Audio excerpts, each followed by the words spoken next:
మరొకసారి చిన్న ప్రార్థన సహాయం కోరుకుంటూ అపోస్తలుల బోధలోనికి స్వీకరిద్దాం.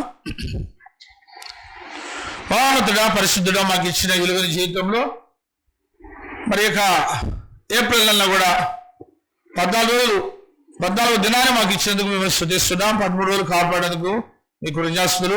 యేసు నామమును బట్టి, యేసు రక్తాన్ని బట్టి మేము పొందిన రక్షణ జ్ఞాపకం చేసుకుంటూ మీరు చేసిన ఉపకారాలన్నింటినీ, కార్యాలన్నింటినీ మరొక మీకు కృతజ్ఞతాస్తుతులు చెల్లించి మిమ్మల్ని మహింపరిచి ఆరాధించడానికి తిరుపతి క్రీస్తు సిద్ధపడేట్టుగా అందరి హృదయాలను మీరు దీవించి ఆశ్రదించి వాక్యం ద్వారా నింపి బలపరిచి, ధైర్యపరిచి, ప్రోత్సహించి బలహీనతలను సరిచేయగలని కోరుకుంటూ మీకు మహిమ, మాకు ఆశీర్వాదం దయచేయగలని, వాక్యం చెప్పడానికి శక్తి, సామర్థ్య, పరిశుద్ధత నడిపి నాకు దయచేయగలని క్రీస్తు పేరిట ప్రార్థించి వేడుకొంటున్నాం తండ్రి.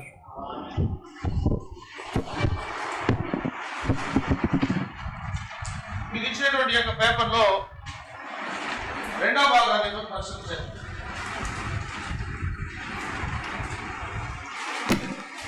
పోయిన వారం ఒక అంశాన్ని గురించి ధ్యానం చేశాం. అది మొదటి భాగము.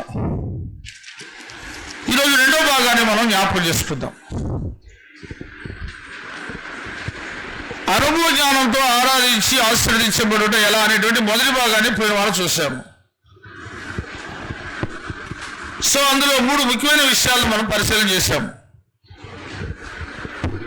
ఒకసారి వాటిని మనము జ్ఞాపకం చేసుకుని 2వ భాగానికి వెళ్దాం. మీకు పోయిన వారం మనం పరిశీలించినట్టు అనుభవ జ్ఞానం అంటేనే జ్ఞానాన్ని క్రియారూపంలో అనుభవించడమే అనుభవ జ్ఞానం. అంటే దైవ జ్ఞానాన్ని, అంటే దేవోక్తులను క్రియారూపకంగా అనుభవించడమే దేవోక్తులు అనేది జ్ఞానం అయితే, దాన్ని మన జీవితంలో వ్యక్తిగతంగా, కుటుంబంగా, సంఘంలో, సమాజంలో అనుభవించడమే అనుభవ జ్ఞానం. అనుభవ జ్ఞానంతో మనము ఆరాధించి ఆశ్రయించబడాలి. ఇక ఏమిటి, ఎందుకు, ఎలా 3 ప్రశ్నలతో మనం చూసాము. ఏమిటి అంటే దేవోక్తులను, దైవ జ్ఞానమును, దేవోక్తుల ద్వారా దైవ జ్ఞానాన్ని పరిశీలనాత్మకంగా తెలుసుకుని గ్రహించి క్రియారూపంలో పాటించడం, సజీవంగా శరీర సమర్పణలో దైవ జ్ఞానంలో అనుభవించి సాధించిన ఫలితం ఏంటి? అనుభవ జ్ఞానం అన్నాము. ఇది ఎందుకు అనుభవ జ్ఞానం వల్ల ప్రయోజనాలు ఏంటంటే, అనుభవ జ్ఞానం ఉన్న వాళ్ళు 2 ముఖ్యమైన విషయాల్లో అనుభవ జ్ఞానం సాధించాలనుకున్నాం. ఒకసారి పేతురు 2వ పత్రిక 1వ అధ్యాయం 2-3 వచనాలు చదువుకుందాం. పేతురు 2వ పత్రిక 1వ అధ్యాయం 2-3 వచనాలు చదువుకుందాం.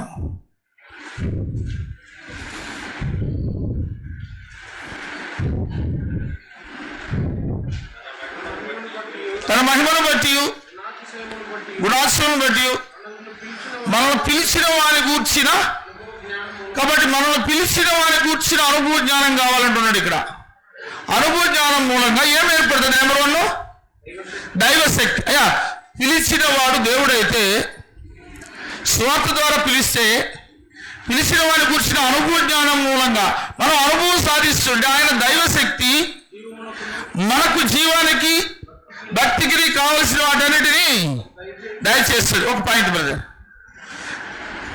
అనుభవ జ్ఞానం ఎందుకు అన్నప్పుడు, అనుభవ జ్ఞానం ఉన్న వ్యక్తులకు మాత్రమే దేవుని యొక్క దైవశక్తి మన జీవానికి, భక్తికి కావలసిన వాటన్నిటినీ దయచేసి. ఇది మొదటి పాయింట్. ఎందుకు ప్రయోజనం అంటే, ఇక 2వ విషయం దాని గురించి కంటిన్యూ చేయండి.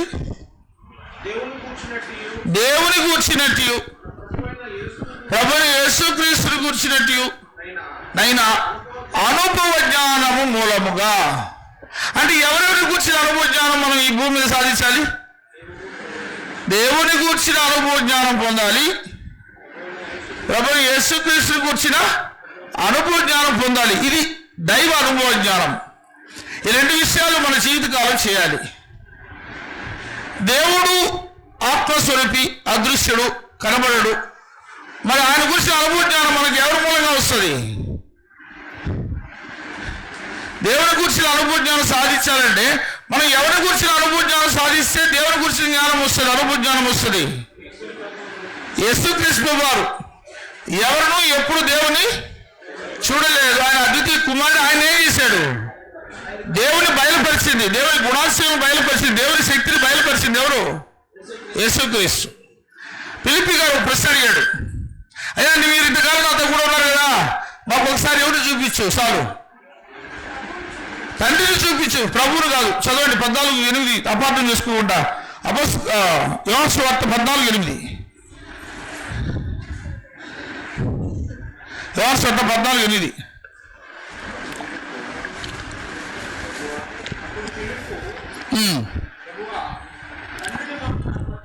తండ్రిని మాకు కనపరచుము, మాకంతే చాలునని ఆయనతో చెప్పగా యేసు, ఫిలిప్పు, నేను ఇంతకాలము మీతో కూడా ఉండినను నీవు నన్ను ఎరుగవా? నన్ను చూసిన వాడు. కాబట్టి ఇక్కడ యేసుక్రీస్తు ప్రభువును చూస్తే ఎవరు చూసినట్టు? తండ్రిని చూసి. యేసుక్రీస్తు ప్రభువును చూడడం అంటే చాలా మంది చాలా రకాలుగా చూశారు. వాళ్ళు ఎలా చూశారో ఆ విధంగా జీవితంలో ఆలోచిస్తుంటారు. కొంతమంది యేసుక్రీస్తు అంటే ఒక చిన్న గొర్రెల కాపరి, ఆయన చేతిలో గొర్రె పిల్ల ఒకటి, ఇంకో చేతిలో కర్ర ఒకటి, ఇలా చూశారు కొంతమంది. ఇంకొంతమంది యేసుక్రీస్తు ఎలా చూశారంటే ఆయనకి బాగా గడ్డ ఉంటుంది కదా, ఒక రూపాన్ని చూశారు. యేసుక్రీస్తుని చూడడం అంటే ఆయన శక్తిని, ఆయన వ్యక్తిత్వపు గుణ లక్షణాలను చూడడం, ఆయన స్వభావ లక్షణాలు చూడడం. అందుకే అద్వితీయ సత్యదేవుడైన నీవు పంపిన యేసుక్రీస్తుని ఎరుగుటే. దేవుని ఎరగడానికి మనం ఎవరిని ఎరగాలి? దేవుని అదృశ్య లక్షణం అనగా నిత్య శక్తి, దేవత్వమును, జగదుత్పత్తి మొదలుకొని సృష్టింపబడిన వస్తువులను ఆలోచిస్తే దేవుడు తెలుస్తాడు. రెండవ ఆప్షను, ఎవరిని ఎరిగితే దేవుని తెలుసుకుంటాము? యేసుక్రీస్తుని ఎరిగితే దేవుని తెలుసుకుంటాం. యేసుక్రీస్తుని ఎరగడానికి 12 మందికి అపోస్తలుకి డైరెక్ట్ అవకాశం ఇవ్వబడింది, ప్రత్యక్ష అవకాశాలు. మనకందరికీ మనోనేత్రాల ద్వారా ఎరిగే అవకాశం. ఇండైరెక్ట్ గా యేసుక్రీస్తు ఇలా ఇక్కడ పుట్టాడు, బెత్లెహేములో పుట్టాడు, నజరేతులో పెరిగాడు, యెరూషలేములో చనిపోయాడు. ఆయన 33 సంవత్సరాలు కుటుంబం ఎలా జీవించాడు, ఆయన వ్యక్తిగత జీవితం ఎలా ఉంది, ఆయన ఆధ్యాత్మిక శిష్యులతో కూడిన జీవితం ఎలా ఉంది, ఆయన సమాజంలో ఎలా జీవించి ఒక మాదిరిని చూపించాడు. ఇవన్నీ మనం ఎరిగితే ఎవరిని ఎరిగినట్టు? దేవుని ఎరిగినట్టు. అందువలన అనుభవ జ్ఞానం, ఎవరెవరిని గురించిన అనుభవ జ్ఞానం కావాలి? ఇప్పుడు దేవుని గురించినట్టు, యేసుక్రీస్తు గురించి అనుభవ జ్ఞానం వలన ఏం ప్రయోజనం? ఇప్పుడు చదవండి కంటిన్యూషన్. ఏ ప్రయోజనం? పేతురు 2వ పత్రిక 1వ అధ్యాయము 3వ వచనము. మళ్ళా కంటిన్యూషన్ బిట్ ఎగిరిపోయినా ఎంతవరకు పూర్తిగా గ్రహించినారా అంటే అంత అర్థమైపోయిందంటే ఏం చెప్పారు ఒక స్టూడెంట్? టీచర్ మొత్తం పాఠం అంతా చెప్పిన తర్వాత అంత అర్థమైపోయిందా అంటే వాడు ఒక ఎలుగు పైన పోతూ ఉండే చూస్తూ ఉన్నాడు, పాఠం వెళ్ళలేదు. అంత అర్థమైపోయిందా అంటే లేదు సార్, తోక మాత్రం మిగిలిందన్నాడంట. అంత వెళ్ళిపోయింది, ఏది మాత్రం మిగిలింది. ఆ విధంగా మనము ఆ కంటిన్యూషన్ పూర్తిగా చదవాలి. కృపయ సమాధానం అంటే ఈ కృపయ సమాధానం దేని ద్వారా వస్తుందనే కంటిన్యూషన్ ఎగిరిపోయింది. చదవండి. దేవుని కూర్చున్నట్టు, మన ప్రభుని యేసుక్రీస్తుని కూర్చున్నట్టు అనుభవ జ్ఞానము వలన సమాధానమును విస్తరించుగాక. ప్రతి మనిషికి ఏ రెండు చాలా ప్రాముఖ్యమని ఇక్కడ చెప్తున్నాడు పౌలు. అందుకే 136వ అధ్యాయం అంతా ఏ అధ్యాయము? కృపాధ్యాయం. కృపదారే రక్షణ, కృపదారే రూపాంతరం, కృపదారే పరలోకము. కృప లేకపోతే మనం ఒక అడుగు ముందుకి వేయలేము. కృపదారే ఎగ్జామ్ పోయిన వాళ్ళు చెప్పాను, కృపదారనే ఎగ్జామ్లో రిజల్ట్ 4 రాశారు, 4 మంచి మార్కుతో పాస్ అయ్యారు దేవుని కృపను బట్టి. కృపదారనే నెక్స్ట్ ఎంసెట్ లేక జేఈయు, కృపదారనే ఫ్యూచరు ఉద్యోగాలు, కృపదారనే పెళ్లి కావాల్సిన వాళ్ళకి మంచి సంబంధాలు. దేవుని కృప, దేవుని ప్రేమించే వారికి మేలు కలుగుటకు సమస్తము సమకూడుతుంది. అందరూ ఓపిక పట్టాల. మన తొందరపడితే ఎక్కడ ఒక దగ్గర మాట చేయకూడదు. దేవుని బయలుపాటు ఏంటో ప్రార్థనలో పెట్టాలి. తల్లిదండ్రులు, నా కుమారునికి నా కుమార్తెకి పెళ్లి కావాలి, విశ్వాస భయభక్తులతో పెరుగుతున్నారు. మీరు కనపరచండి. జీవితం అంటే కుటుంబ వ్యవస్థ ప్రారంభం నుండి యెహోషువ చెప్పినట్టు నేను నా ఇంటి వారును యెహోవాను సేవించి సంబంధం నాకు కావాలి తండ్రి అని ప్రతి తల్లిదండ్రులు ప్రార్థన చేయాలి. కాబట్టి ఎదురు చూడాలి. దేవుని సహాయం కొరకు మనం ఏం చేయాలి? ఎదురు చూడాలి. కొంతమందికి ఎదురు చూసి ఓపిక లేదు. ఎదురు చూడలేని వారికి ఒక ఉదాహరణ చెప్తాను చూడండి. అబ్రహాముకు దేవుడు ఏం చెప్పాడు? పిల్లలు లేనప్పుడు ఏం చెప్పాడు? నీ సంతతి ద్వారా భూలోక జన్మల నీవు ఎన్ని సంవత్సరాలు ఎదురు చూడాల్సి వచ్చింది ఆయన? అయ్యా 100 ఏళ్ళు కాదు, ఎదురు చూసిన ఏళ్ళు నేను అడిగేది. 75 సంవత్సరాలు వాగ్దానం చేశాడు. 100వ సంవత్సరంలో ఆయన కుమారుడు పుట్టాడు. అంటే 25 ఏళ్ళు, 75 ఇయర్స్లో వాగ్దానం చేయబడింది. 100లో ఇస్సాకు పుట్టాడు. ఈయన ఎన్ని సంవత్సరాలు ఎదురు చూడాలా? 25 సంవత్సరాలు ఎదురు చూశాడు. మన మధ్యలో మన సొంత తెలివితేటలు, ఎవరి సొంత తెలివితేటలు ఉపయోగించింది? శారా సొంత తెలివితేటలు, ఓవర్ కాన్ఫిడెన్స్. దేవుని ఆలోచన కంటే ఓవర్గా మనం ఏది ఆలోచించకూడదు. నాకు బిడ్డలు పుట్టి యాగలేదు. ఒకవేళ అప్పట్లో దాసీలతో వివాహం చేసుకునే సందర్భాలు ఉన్నాయి. ఒకవేళ హాగర్తో దేవుడు ఏమైనా గిఫ్ట్ ఇస్తాడేమో, నువ్వు హాగర్తో అడ్జస్ట్ అయిపో, భార్యను చేసుకో అని చెప్పేసి ఇచ్చి మళ్ళా కరెక్ట్ని దొరుకుంటుందని బయట పో, నా భర్త నన్ను గౌరవించట్లేదు. వచ్చినప్పటి నుంచి నీ కొడుకు పుట్టినప్పటి నుంచి ఎంతసేపు అబ్రహాం ఎవరు చుట్టూ తిరుగుతున్నాడు? హాగర్ చుట్టూ, హాగర్ పుట్టిన ఇస్మాయిల్ చుట్టూ తిరుగుతున్నాడు. నన్ను లెక్క చేయట్లేదు. ముందు బయలుదేరు, ఈ సామాన్లన్నీ ఎత్తుకొని ఏం చేయి? తరివేసింది. దీన్ని మిస్లీడ్ అంటాం. దీన్ని ఏమంటాము? మిస్లీడ్ అంటే తప్పుదారిని నడిపించడం. ఎదురు చూడాలి. అదేవిధంగా ఇస్సాకు భార్య ఎవరు?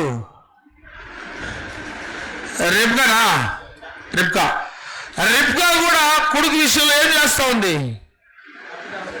మిస్లీడ్ చేస్తూ ఉంది. ఆశీర్వాదం పొందే విషయంలో కావచ్చు, మరి జ్యేష్ఠత్వాన్ని పొందే విషయంలో కావచ్చు, మళ్ళా పెళ్లి విషయంలో కావచ్చు. కానీ పెళ్లి విషయంలో మాత్రం ఇద్దరు తల్లిదండ్రులు ఓకే బాగానే ఉన్నారు. కనానీయులతో మనము ఏం చేయకూడదు? అమ్మా, కనానీయులు అంటేనే డేంజర్. కనానీయులతో మన బిడ్డలు పెళ్లి చేసుకోకూడదు. ఇక్కడ కనానీయులు అంటే అర్థం ఏంటంటే విగ్రహారాధికులు, దేవుని ఎరుగని వారు అని అర్థం. ఆనాడు కనానీయులు అంటే అర్థం ఏంటి? దేవుని ఎరుగని వారు, విగ్రహారాధికులు. ఆనాడు కనానీయులు అంటే అర్థం. సో ఈనాడు కూడా కనానీయులు ఉన్నారు లేదా? వాళ్ళు అక్కడ కనానీయులు, మన వాళ్ళు ఇక్కడ కనానీయులు. ఇండియాలో కనానీయులు ఎవరు అంటే దేవుని ఎరుగని వాళ్ళు. దేవుని ఎరుగని వాళ్ళు ఎవరంటే విగ్రహారాధికులు ఉన్నారు, నాస్తికులు, హేతువాదులు. ఓకేనా? మరి అన్యజనులు ఎవరు అంటే డినామినేషన్ అందరూ అన్యజనులే. ఓ చర్చ రాసి కాకుండా మీద ఎవరితో మనం పెళ్లి చేసుకున్నా వాళ్ళందరూ అన్యజనులే. ఇది చాలా కష్టం. ఈ క్రైస్తవ జీవితాన్ని పూర్తి చేయడం చాలా సవాల్. కానీ చర్చ విషయంలో బ్యాలకి ఏంటంటే మంచి హ్యాండ్సమ్ ఉన్న వాళ్ళు, మంచి చదువున్న వాళ్ళు, మంచి ఉద్యోగాలు చేసేవాళ్ళు తక్కువ. అందుకే ఈ తరాన్ని మేము స్టార్ట్ చేస్తున్నాం. ఈ తరంలోనైనా మనం కొంతమందినైనా స్టార్ట్ చేస్తే చర్చ రెస్టారెంట్ పెళ్లి చేసుకోవాలని నెక్స్ట్ తరానికి ఈజీ అవుతారు. కాబట్టి మిస్లీడ్ చేయకూడదు, వెయిట్ చేయాలి, ఓపిక పట్టాలి. సో దీనికి తల్లిదండ్రులు ప్రార్థించాలి, దేవుని సహాయం కోరాలి. మరి బిడ్డలు విశ్వాస భయభక్తులతో నిలవాలి. విశ్వాస భయభక్తుల్లో ఉన్న వాళ్ళే దేవుని ప్రేమించేవాళ్ళు.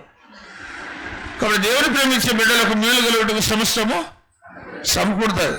కాబట్టి ఇక్కడ ఉన్న యూత్ కావచ్చు, జిల్లా రాష్ట్ర వ్యాప్తంగా ఉన్న యూత్ కావచ్చు, మీ అందరికీ మేలు కలగాలంటే మీరు ఓపిక పట్టండి. మీ తల్లిదండ్రులు చెప్పిన మాట వినండి. మీరు భయభక్తులు కలిగి ఉండండి. దేవుడే సిద్ధపరుస్తాడు. కొన్నిటిని దేవుడే తప్పిస్తాడు కూడా. కొన్నిటిని దేవుడే ఏం చేస్తాడు? ఇది నా బిడ్డకి అనుకూలం కాదు అనేటువంటి ఒక ప్రేరణ తల్లిదండ్రులు పుట్టిస్తాడు. ఆటోమేటిక్గా ఎగిరిపోతుంది.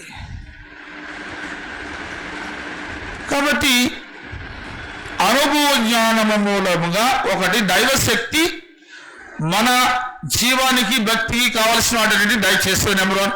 నెంబర్ 2, ఎవరెవరిని కూర్చుని అనుభవ జ్ఞానం సంపాదించాలి మనము?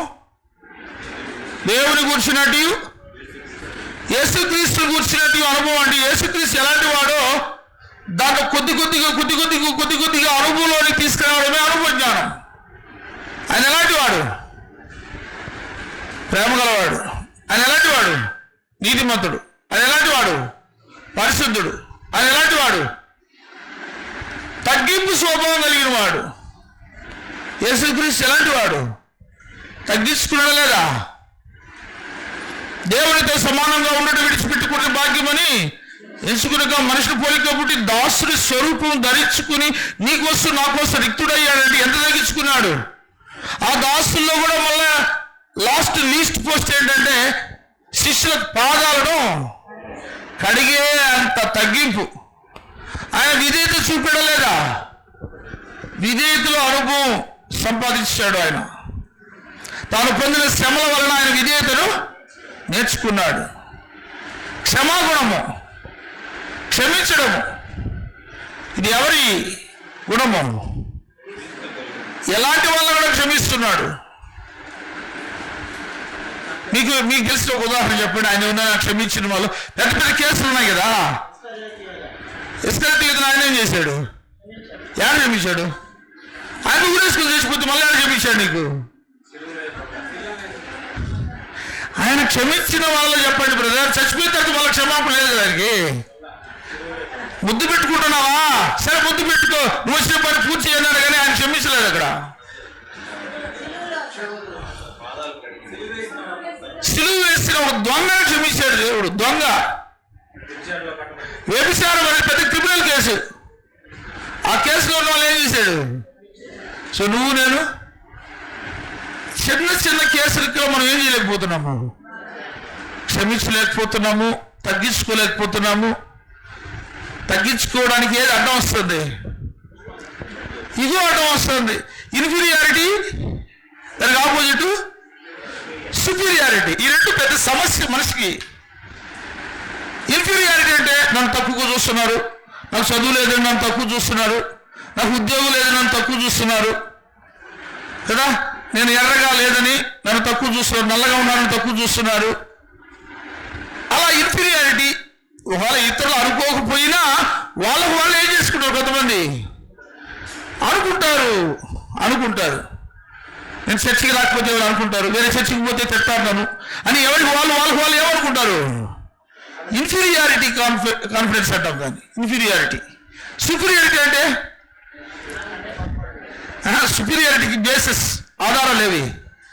నేనెంత, నా పొడుగు ఎంత, గొల్లియట్లాగా నా లావ్ ఎంత, నా బరువు ఎంత, నా వంశం ఎంత, నా క్యాస్ట్ ఎంత, నా కలర్ ఎంత, నా చదువు ఎంత, నా ఉద్యోగం ఎంత, నెలకు నాకు ఇన్కమ్ ఎంత, ఇవన్నీ చూసుకున్నవాడు తను ఏం చేయడు?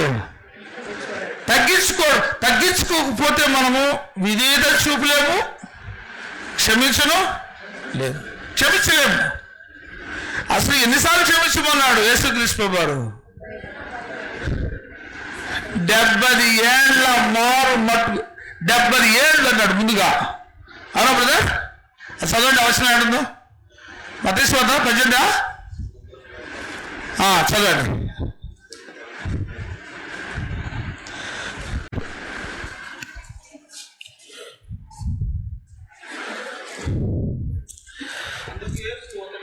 వచనం చెప్పా.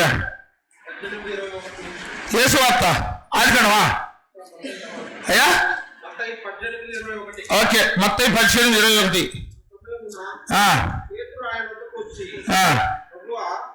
నా సహోదరుడు నా ఎడల తప్పిదము చేసిన ఎడల నేను ఎన్ని మార్లు అతన్ని క్షమింపవలెను? 7 సార్లు అంటే సంపూర్ణంగా సరిపోద్ది అంటున్నాడు ఆయన. యేసు అతనితో, నేను 7 మార్లు మట్టుకే కాదు 70 ఏళ్ల మార్ల మట్టుకని నీతో చెప్పుచున్నాను. నేను అర్థమండి, 70 ఏళ్ళ మారుల మట్టుకుంటే అయ్యా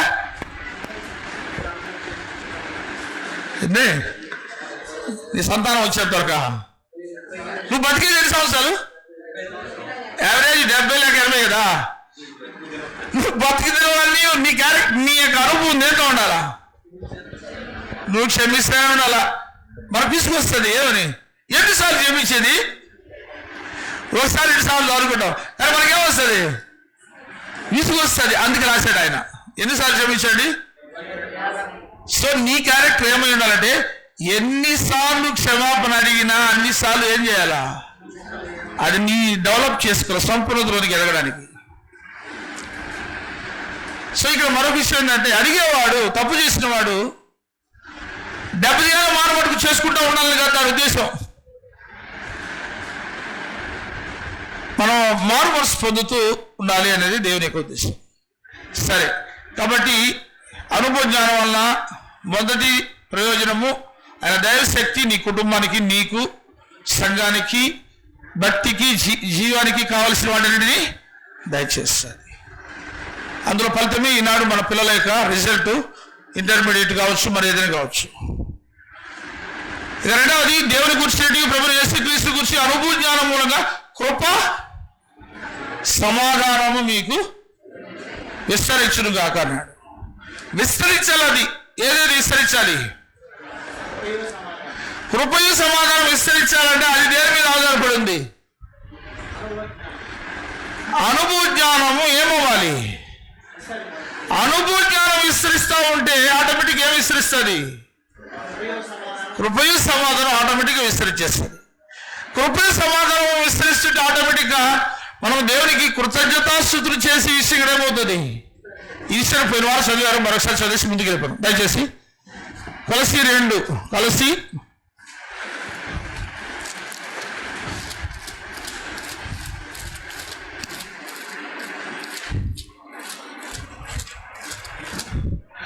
2వ అధ్యాయము 6-7 విషయాలు కలిసి చదువుతాం.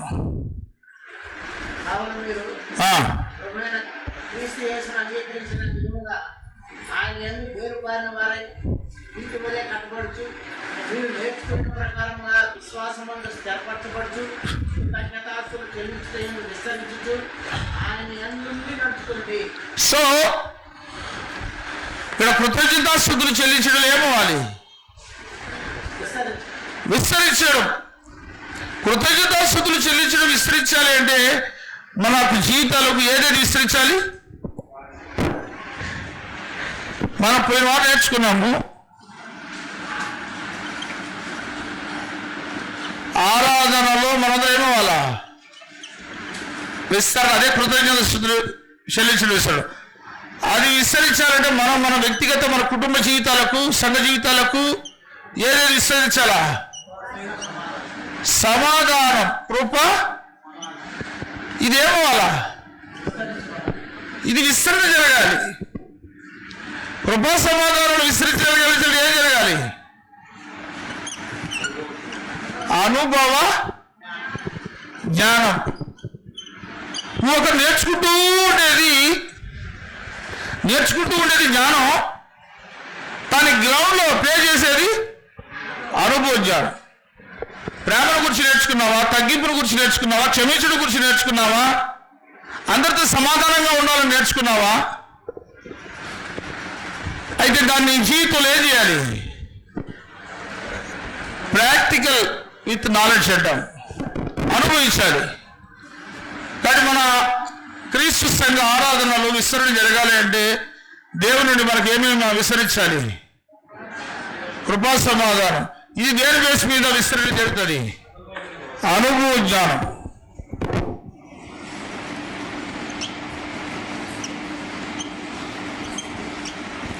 అనుభవ జ్ఞానంలో విస్తరించాలంటే అక్కడ చెప్పినట్టు స్థిర విశ్వాసం కావాలంటున్నాడు. ఏమో కావాలంటున్నాడు? స్థిరత్వం కావాలి. అనుభవ జ్ఞానంలో నువ్వు నేను విస్తరించాలంటే స్థిరత్వం. ప్రతి విషయంలో మనం స్థిరంగా ఉండాలి. ఈ విషయం గురించి యెహోషువకు, మోషే గారికి దేవుడు సెలవిచ్చాడు.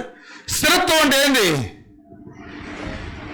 నువ్వు లెఫ్ట్కి కానీ రైట్కి కానీ బ్యాక్ సైడ్ కూడా తిరగకూడదు. మళ్ళా వాళ్ళు చెప్తాడు, వెనుకున్న వాటిని అది మర్చిపోయాడు. బ్యాక్ సైడ్ వెనక ఏముంది? అదే మన ఫ్లాష్ బ్యాక్ ఉంది.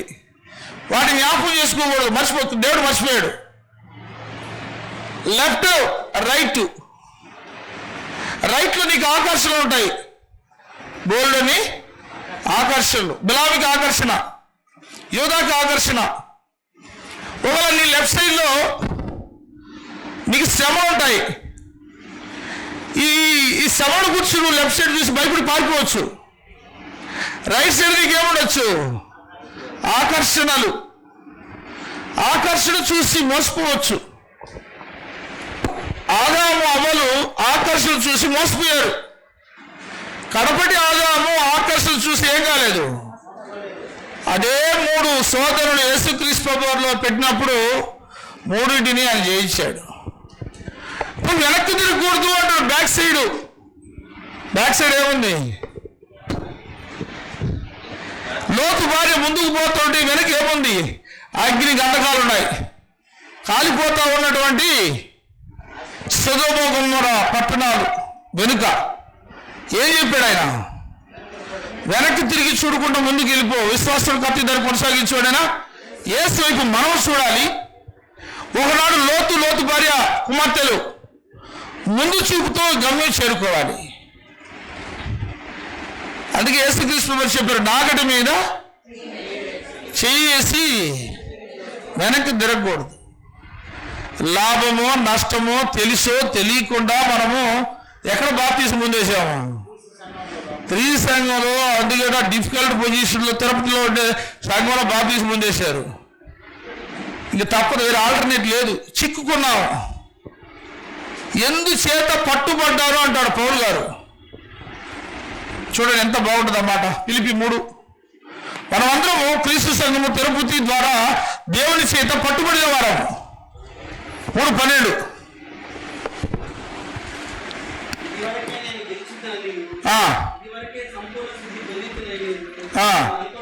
నేను అనుకోవట్లేదు కానీ దేని నిమిత్తము క్రీస్తు చేత దానిని పట్టుకొనవలెనని పరిగెత్తు. ఇది ఒక పరుగు పందెంతో పోల్చుతున్నాడు జీవితాన్ని. క్రీస్తు చేత మనమందరం ఏమయ్యాము? బాప్తీసు పొందామంటే పట్టుబడ్డాము. క్రీస్తు దాసులుగా, క్రీస్తు శిష్యులుగా, క్రీస్తు స్నేహితులుగా మనందరం ఏమయ్యాము? పట్టుబడ్డాము. పట్టుబడిన మనము ఏం చేయాలా? పట్టుకోవడానికి పరిగెత్తాలంటున్నాడు. చూడండి ఇక్కడ ఆ పదం చూడు, పట్టుకోవడానికి అనే పదం.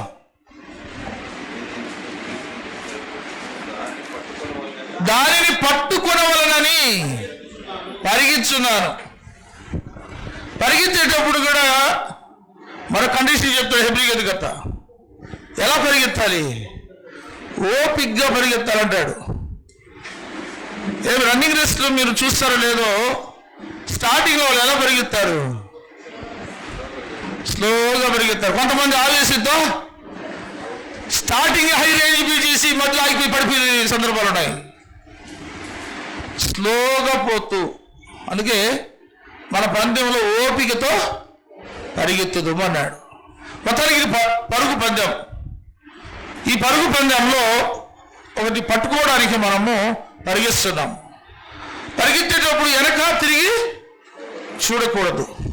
ఇందులో స్థిరత్వం అనేది అవసరం. లెఫ్ట్ కానీ రైట్ కానీ బ్యాక్ కానీ మనం ఏం చేయకూడదు? చూడకూడదు. మన ముందు ఒక గమ్యం ఉంది. గమ్యం సాధించడానికి మనం పరుగు పందెంలో ఉన్నాము. పరిగెత్తేవాడు నియమం ప్రకారం ఏం చేయాలా? పరిగెత్తాలి. జట్టినాడు పోరాడేవాడు నియమం ప్రకారమే పోరాడాలి. కాబట్టి ఈ విషయానికి వచ్చి పోయిన వారం చూసుకున్నాం. కృపయ సమాధానము విస్తరిస్తుంది. అనుభవ జ్ఞానం ఎలా వస్తుందంటే, జ్ఞానాభ్యాసం చేస్తే అనుభవ జ్ఞానం వస్తుంది. సాధకము చేయబడిన జ్ఞానేంద్రియాలు కలిగి ఉంటే అనుభవ జ్ఞానం వస్తుంది. పూర్ణ ఆత్మ సమర్పణ, సజీవయాగ శరీర సమర్పణ, ఈ 4 విషయాల ద్వారా ఏమొస్తుంది అనుకున్నాము. ఈరోజు మనం ఒక 5 నిమిషాలు లేక 10 నిమిషాలు మన అంశానికి వచ్చి రెండో భాగాన్ని చూద్దాం. మీకు ఇచ్చిన పేపర్లో రెండో సైడ్ చూడండి దయచేసి. అనుభవ జ్ఞానంతో ఆరాధించి ఆశీర్వదించబడిన వారు ఎవరు? సో మనకు ముందున్న వాళ్ళు ఎలా పరిగెత్తారో, ఏ విషయాల్లో ఎవరు అనుభవ జ్ఞానం సంపాదించుకున్నారో వాటిని మనం ఏం చేయాలి? చూడాలి, ధ్యానించాలి. అది బైబిల్ మనకు చెప్తుంది. పాఠానికి వెళ్ళి పరిశీలించగలిగితే ఉపోద్ఘాతంలో మనము ఆశీర్వాదములకు వారసులవుటకు పిలువబడిన వారందరూ 3 యుగాలలో అనుదిన ఆరాధనలోను నిర్ణయ దిన ఆరాధనలోను ఏం చేస్తూ వచ్చారు? అభివృద్ధి చెందుతూ వచ్చారు. పాత నిబంధనలో కానీ కొత్త నిబంధనలో కానీ అనుదిన ఆరాధన ఉంది, నిర్ణయ దిన ఆరాధన ఉంది. పాత నిబంధనలో నిర్ణయ దిన ఆరాధన ఎప్పుడు? నిర్ణయ దినం, ఆరాధనకు నిర్ణయించబడిన దినము శనివారము. దానికి ఇంకో పేరేం పేరు? విశ్రాంతి దినం. అందుకే నిర్ణయ దినం అన్నాము. కొత్త నిబంధనలో నిర్ణయ దినం ఏది? ప్రభు దినం. సో 3 యుగాల్లో కూడా వ్యక్తిగతంగా ఎవరికి వాళ్ళు ఆరాధన చేసుకుంటూ ఉన్నారు, కుటుంబాలు ఆరాధన చేసుకుంటున్నారు. నిర్ణయ ఆరాధన దినాల్లో ఎవరికి వాళ్ళు పాటిస్తున్నారు. ఈ విషయాన్ని మీకు ఆదికాండం 4:4లో మనకందరూ తెలిసిన లేఖనాలు కాబట్టి ముందుకు వెళ్దాం. హేబేలు ఆరాధన. ఎవరి ఆరాధన? హేబేలు బలి ఆరాధన. తర్వాత 20 నోవాహు బలి ఆరాధన. ఓడలో నుండి వచ్చిన నోవాహు ఏం చేశాడు? బలి అర్పించి దేవుని ఏం చేశాడు? ఆరాధించాడు. అది వాళ్ళ యొక్క అనుదిన వ్యక్తిగత కుటుంబ ఆరాధన.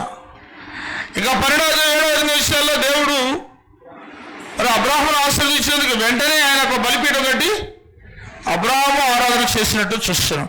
నిర్గమకాండం 27-8 మరి ఇశ్రాయేలుకి విశ్రాంతి దినాన్ని పరిశుద్ధంగా ఏం చేయమంటాడు? దేవుడు ఆచరించమంటాడు.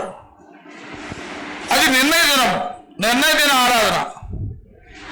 అటు తర్వాత కొరింథీయులకు రాసిన మొదటి పత్రిక 11:1 ఏముందంటే, నేను క్రీస్తును పోలి నడుచుకున్న ప్రకారం మీరును.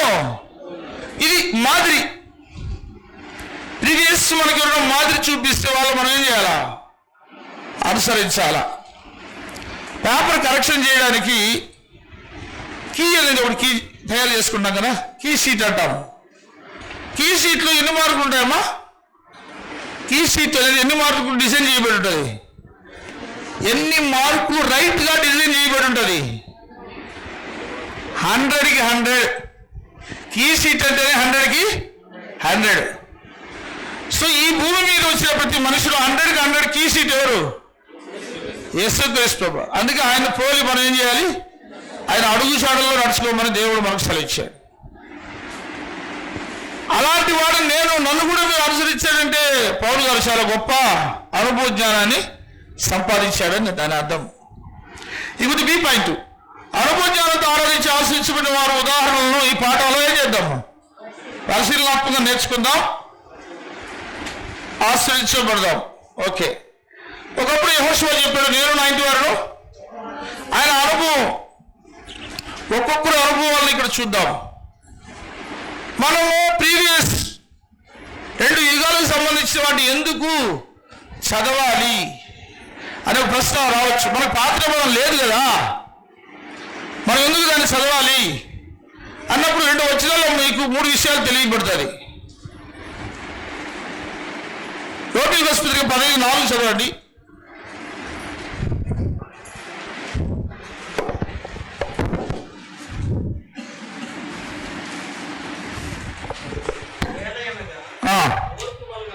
ఓర్పులను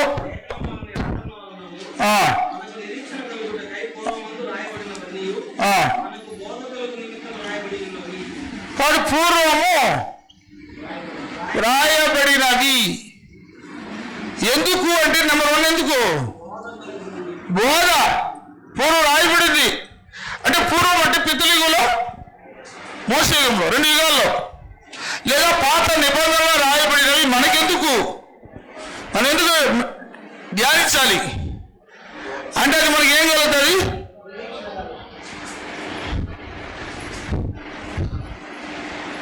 వీక్షణ వలన ఆదరణ అంటాడు. కానీ ఎందు నిమిత్తం రాయబడింది? బోధ. ఉదాహరణకు హేబేలు సందర్భాన్ని ఒక పాటగా చెప్పుకున్నాం అనుకోండి, మనకు బోధ ఏంటి? శ్రేష్టమైన బలి అర్పించాలి, అది మనకు బోధ, అంతే కదా. ఆ విధంగా ఒక్కొక్కరిని గురించి మనం స్టడీ చేసినప్పుడు, ధ్యానించినప్పుడు మనకేం కలుగుతుంది? బోధ కలుగుతుంది. బిలాము స్టడీ నేర్చుకున్నాము, మనకు బోధ కాదు కలిగేది, బుద్ధి తెచ్చుకోవాలా. ఏం తెచ్చుకోవాలి? ఈ విషయాన్ని రాసి పెట్టాడు దేవుడు. కొరింథీయులకు రాసిన మొదటి పత్రిక 10వ అధ్యాయం చూద్దాం దయచేసి. కొరింథీయులకు రాసిన మొదటి పత్రిక 10వ అధ్యాయము 6వ వచనము 11వ వచనం చదువుకుందాం. ఆశించిన ప్రకారము మనం చెడ్డవాటిని ఆశించుకున్నట్లు ఓకే. ఈ సంగతులు మనకు దృష్టాంతంగా ఉన్నాయి. జనులు తిరుగుటకును రావుటకును కూర్చుని ఆరుటకు లేచి అని రాయబడినట్లు 11వ వచనం. నెక్స్ట్ 6వ వచనము 11వ వచనం, రెండే వచనం చదవండి. సంగతులు దృష్టాంతములుగా వారికి సంబంధించి యుగాంతమందున్న మనకు బుద్ధి కలుగుటకే రాయబడింది. సో బోధ కలుగుటకు ఒక పాయింట్, రెండవది ఏంటి? బుద్ధి కలుగుటకు. బోధ, రెండవది బుద్ధి, మూడవది దృష్టాంతములు. దృష్టాంతం అంటే ఒక మాదిరి, ఒక ఉదాహరణ, మనకొక మాదిరి, మనకొక ఉదాహరణ. బోధలో హేబేలు చూసాము, ఓకే. బోధలో నోవహు స్టోరీ మనం చదివి నేర్చుకునే బోధ ఏంటి? నోవహు స్టోరీ అంతా చదువుకున్నాం మనం అనుకోండి, మనం నేర్చుకునే బోధ ఏంటి అంటే, మనము తెలుగులో పాఠం అంతా చదివేసి లాస్ట్లో ఏం చెప్తారు టీచర్స్? నీతి అంటాం కదా. ఈ పాఠంలో నీతి ఏంటి? ఆ నీతి కోసం ఆ పాఠం అంతా 5 పేజీలు ఉంటాయి. కానీ నోవహు స్టోరీ చాలా పెద్దది. ఆ తర్వాత ఆయన నీతిమంతుడు. అయితే మనం నేర్చుకునే నీతి ఏంటి?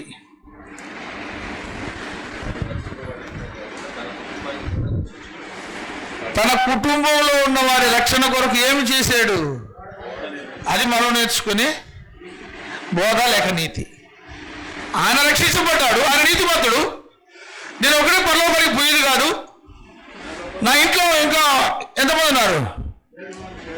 7 మంది ఉన్నారు. ఎవరెవరు? 3 పిల్లలు, కోడలు, భార్య. కాబట్టి కుటుంబంలో ఉన్న వాళ్ళందరి కొరకు మనం ఏం చేయాలా? ఆలోచించాలా. నేను ఒక్కడే బాగుంటే చాలదు, నేను ఒక్కడే ఆరాధనకి వెళ్తే చాలదు. విలేజ్లో కొంత అడవులు తీర్పు చేయడానికి, దరఖాస్తులు తీర్పు చేయడానికి తండోరా వేస్తారు. ఏమని వేస్తారయ్యా? ప్రతి ఇంటిలో ఒకరు ప్రతి ఇంటిలో ఒకరు తీర్పు చేయడానికి రావాలని తండోరా వేస్తారు. ఇంటిలో ఒకరు పోతే చాలు దానికి. కానీ ఇక్కడ ఆరాధనకి ఇంటిలో ఒకరు కాదు, నేనును నా ఇంటి వారు అందరూ రావాలి. ఇది దైవ కార్యక్రమం. ఎవరి సొంత రక్షణ వాళ్ళదే. మీ సొంత రక్షణ భయంతోనూ వణుకుతోనూ ఏం చేయాలా? కాపాడుకునే పరిస్థితులు ఇక్కడ. కాబట్టి బుద్ధి బోధ అయిన తర్వాత, సో నోవహు జీవితంలో మనకు బోధ ఏంటంటే, తన గురించి ఆలోచించుకున్నాడు, తన ఇంటి వారిని గురించి కూడా ఆలోచించు, అది బోధ. ఇక బుద్ధి కలగడానికి పూర్వం రాయబడినవి. బుద్ధి ఏంటి? అదే కయ్యూర విషయంలో మనకు కలిగే బుద్ధి ఏంటి? కయ్యూరు నుంచి ఏం బుద్ధి తెచ్చుకోం మనం? కయ్యూరు ఏమయ్యాడయ్యా? దేశ తిమ్మడి క్రితం మళ్ళా ముందు మర్డరిస్ట్ అయినా హత్య చేసినాడు. మనకు బుద్ధి ఏంది? ఎందుకు అంతకుడయ్యాడు? ఈర్ష్య, మత్సరము, ద్వేషము, కోపము ఎవరి మీద? సహోదరుల మీదే ఇంట్లో పెట్టుకుంటే కోపము, ద్వేషము, ఈర్ష్య, మత్సరము. నేను బాగాలేకపోయినా పర్వాలేదు, నా తమ్ముడు హేబేలు బాగున్నాడు అనే మనస్తత్వం ఎవరికి లేకుండా పోయింది, కయ్యూనికి లేకపోయింది. అందువల్ల ఆయన ఏమయ్యాడు, హంతకుడు, డిఎస్ డెమ్మరి అంటే డిఎస్ డెమ్మరి. సో మనకు బుద్ధి ఏంటంటే నేను బాగాలేకపోయినా పర్లేదు, అక్కడుకోవాలి. ఏమని, నా పరిస్థితులు బాగాలేకపోయినా నా చెల్లి పరిస్థితి బాగుంది అన్న అనుకోవాలి. నేను బాగాలేకపోయినా నా తమ్ముడు బాగున్నాడు తమ్ముడు అనుకోవాలి. నా పరిస్థితి బాగాలేకపోయినా నా అన్నలు అందరూ బాగున్నారు. ఇవన్నీ లేదనేసి ఈయన బాధ అంతా, మన బన్నబాస్ గారి బాధ అంతా ఇవన్నీ ఆయనకి పడుతున్నాయి. అన్నీ ఆయన ఒకరి మీద అన్ని ఇబ్బందులు అయిపోతుంది. తల్లిదండ్రులను సొంతగా కొడుకు కుమార్తెలు ఇంతమంది ఉన్న చిన్న సహాయం కూడా చేయలేని పరిస్థితుల్లో ఒంటరిగా వదిలేశారు బన్నబాస్ గారిని. వాళ్ళ ఉద్దేశాలు ఏంటంటే, అయ్యగారు ఉద్యోగం చేస్తున్నాడు, ఏ చెట్టుకి అంత గాలి ఉంటుంది. ఆయన 1,00,000 రూపాయలు తీసినా 1,00,000 రూపాయలకి అప్పుడు ఉంటుంది. ఒక పైసా కూడా అక్కడ పడిన సందర్భాలు ఉంటుంది, ఈఎంఐలు కట్టేసే సందర్భాలు, జీతకాలు. అందరి గురించి చెప్పలేదు, కొంతమంది గురించి. కాబట్టి ఆ అసూయ, ద్వేషము, ఇలాంటి గుణాల ద్వారా మనం ఏం చేయాలా, బుద్ధి తెచ్చుకోవాలా. ఏం తెచ్చుకోవాలా, బిలాము నుంచి బుద్ధి తెచ్చుకుంటామా, బోధి చేస్తామా? బుద్ధి ఏంటి బిలాము నుంచి? డబ్బు కోసం దేవుని ఆజ్ఞను అతిక్రమించకూడదు. బిలాము పైన డబ్బు కోసం ఇస్రాయేల్ జనాంగాన్ని శపించడానికి టెక్నికల్ చెప్తున్నాడు. టెక్నికల్ చెప్తున్నాడంటే దేవుని ఓవర్టేక్ చేసేది కదా లెక్క అది. కాబట్టి తప్పుడు సలహాలు ఇవ్వకూడదు. ఇస్రాయేల్ యూదా నుంచి మనం ఏం నేర్చుకుంటాం, క్యాష్ బ్యాగ్ నిధి ఇచ్చారు కదా అనేసి రోజు దొంగిలిస్తున్నాడు ఆయన. సో రోజు కొంత ఎందుకు దొంగిలి చేసేది? యేసుక్రీస్తుని నమ్ముకోవడానికన్నా ఏది మేలు? అమ్ముకోవడం మేలు. బంగారు బాతుకుంటూ మీకు అందరికి తెలుసు కదా, ఒక బాతు రోజు ఏం పెడతాడండి, గుడ్డు పెడతాడండి. అది ఏ గుడ్డు? తెల్ల గుడ్డు కాదు, గోల్డ్ గుడ్డు. రోజు దాన్ని గోల్డ్ తీసుకొని బాగా అయినా అక్కడక్కడ ల్యాండ్స్ కొనుక్కుంటూ అకౌంట్లో పెంచుకుంటూ బాగున్నాడు, ఆలోచించాడు.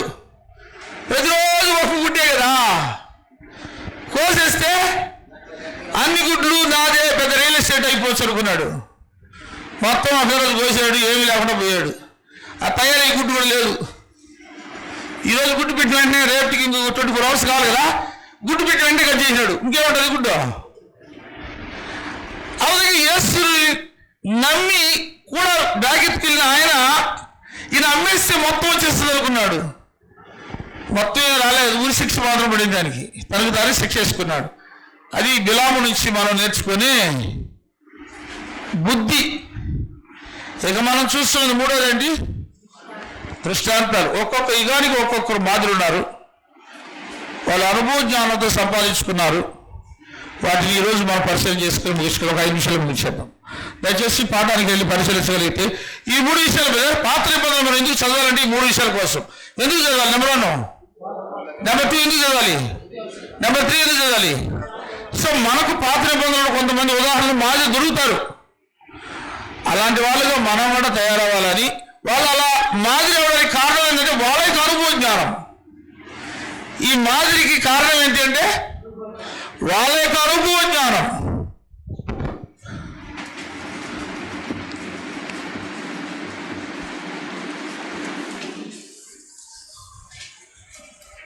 సో మనం కూడా అనుభవ జ్ఞానం సంపాదించుకోవాలి. అందుకే పోయిన వాళ్ళు చెప్పాను, సీనియర్ డాక్టర్ చుట్టూ ఎవరు తిరుగుతూ ఉంటారు? ఎందుకు తిరుగుతారు? ఆయన ఏం చెప్తున్నాడు, ఏ పేషెంట్కి ఎలా ట్రీట్మెంట్ ఇస్తున్నాడు, సర్జరీ ఎలా చేస్తున్నాడు, ఇవన్నీ ఎవరు చూడాలి? జూనియర్ డాక్టర్ చూసి నాలెడ్జ్ పెంచుకొని దాని అనుభవ జ్ఞానంగా మార్చాలి. కాబట్టి ఈ బోధ, బుద్ధి, మాదిరి మనకేం కలుగజేస్తుంది? పాత నిబంధన నుంచి ఇప్పుడు అనుభవ జ్ఞానానికి వెళ్ళిపోతాం, పాఠానికి వెళ్ళిపోతాం. దయచేసి కానీ మీకు తెలిసిందే కాబట్టి స్పీడ్కి వెళ్తాం. అనుభవ జ్ఞానంతో ఆరాధించిన వారిని పరిశీలించాడు. మొదటి అయిన ఎవరు? హేబేలు. ఆయన దేనికి స్పెషలిస్టు? హెబ్రీ 4:4, ఆదికాండం 4:4 ఉంటాయన్నమాట. ఆదికాండం 4:4లో హేబేలు బలిని దేవుడు లక్ష్య పెట్టినట్టు ఉంటుంది. ఎందుకు లక్ష్య పెట్టాడు అనేది హెబ్రీ 11:4లో ఉంటుంది. ఆయన విశ్వాసం బట్టి అన్నిటికీ ప్రాతిపదికేది విశ్వాసం బేస్. మరి విశ్వాసం బట్టి అతడు శ్రేష్టమైన బలి అర్పించి అనుభవజ్ఞానంలోకి వచ్చాడు. దేవుడు ఏది కావాలి? బెస్టా, గుడ్డా, బెటరా? సూపర్లేటివ్ డిగ్రీ దేవుడికి ఇవ్వండి, మరిన్ని దేవుళ్ళు మనం పొందాలి. ఇక రెండవ ఆయన ఎవరు? నోవహు. దేవుడు అనుభవం సంపాదించాడు. నీతి అంటే అర్థం ఏంటి? ఇంగ్లీష్లో రైచియస్నెస్ అంటాము, తెలుగులో సరి అయిన సంబంధం.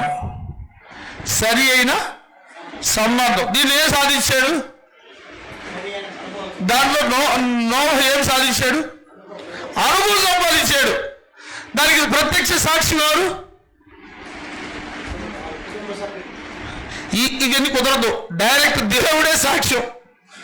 అవి కూడా కుదురుతుంది. సెకండ్ పాయింట్లో వీళ్ళకన్నా ఏ సాక్ష్యం గొప్పది?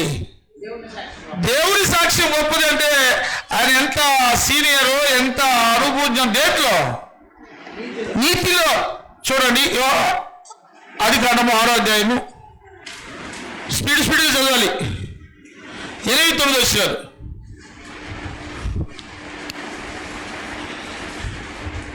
బైబిల్ చదివేదాన్ని ఏం సంపాదించుకోవాలి మీరు? అనుభవ జ్ఞానం. బైబిల్ మనిషి చూస్తే కనబడదు, టగటగ తీయాలి. యెహోవా దృష్టి యందు నోవహు ఎలా ఉన్నాడు? మీరు కూడా బైబిల్ గమగమని తీసి చదివితే మీరు కూడా యెహోవా దృష్టిలో ఏమంటారు? మాకు కృపే వద్దండి, బైబిల్ తీబాకండి, బైబిల్ తీబాకండి, తెచ్చినా చదవబాకండి. ఓకే, నెక్స్ట్ పాయింట్ చదవండి. ఇంకా పూర్తి కాలేదు. 8 దేశాలు.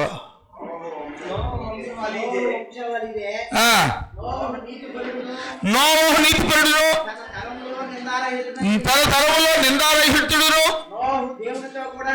నోవహు దేవుడితో నడిచేవాడు. చాలు. సో ఇన్ని అనుభవాలు ఉన్నాయి ఆయనకి. నిందారహితుడు, నీతిపరుడు, ఆ తరంలో నింద లేనివాడు. చాలు, దేవుడితో ఆయన ఏం చేశాడు? నడిచినవాడు. 7వ అధ్యాయం 1వ వచనం.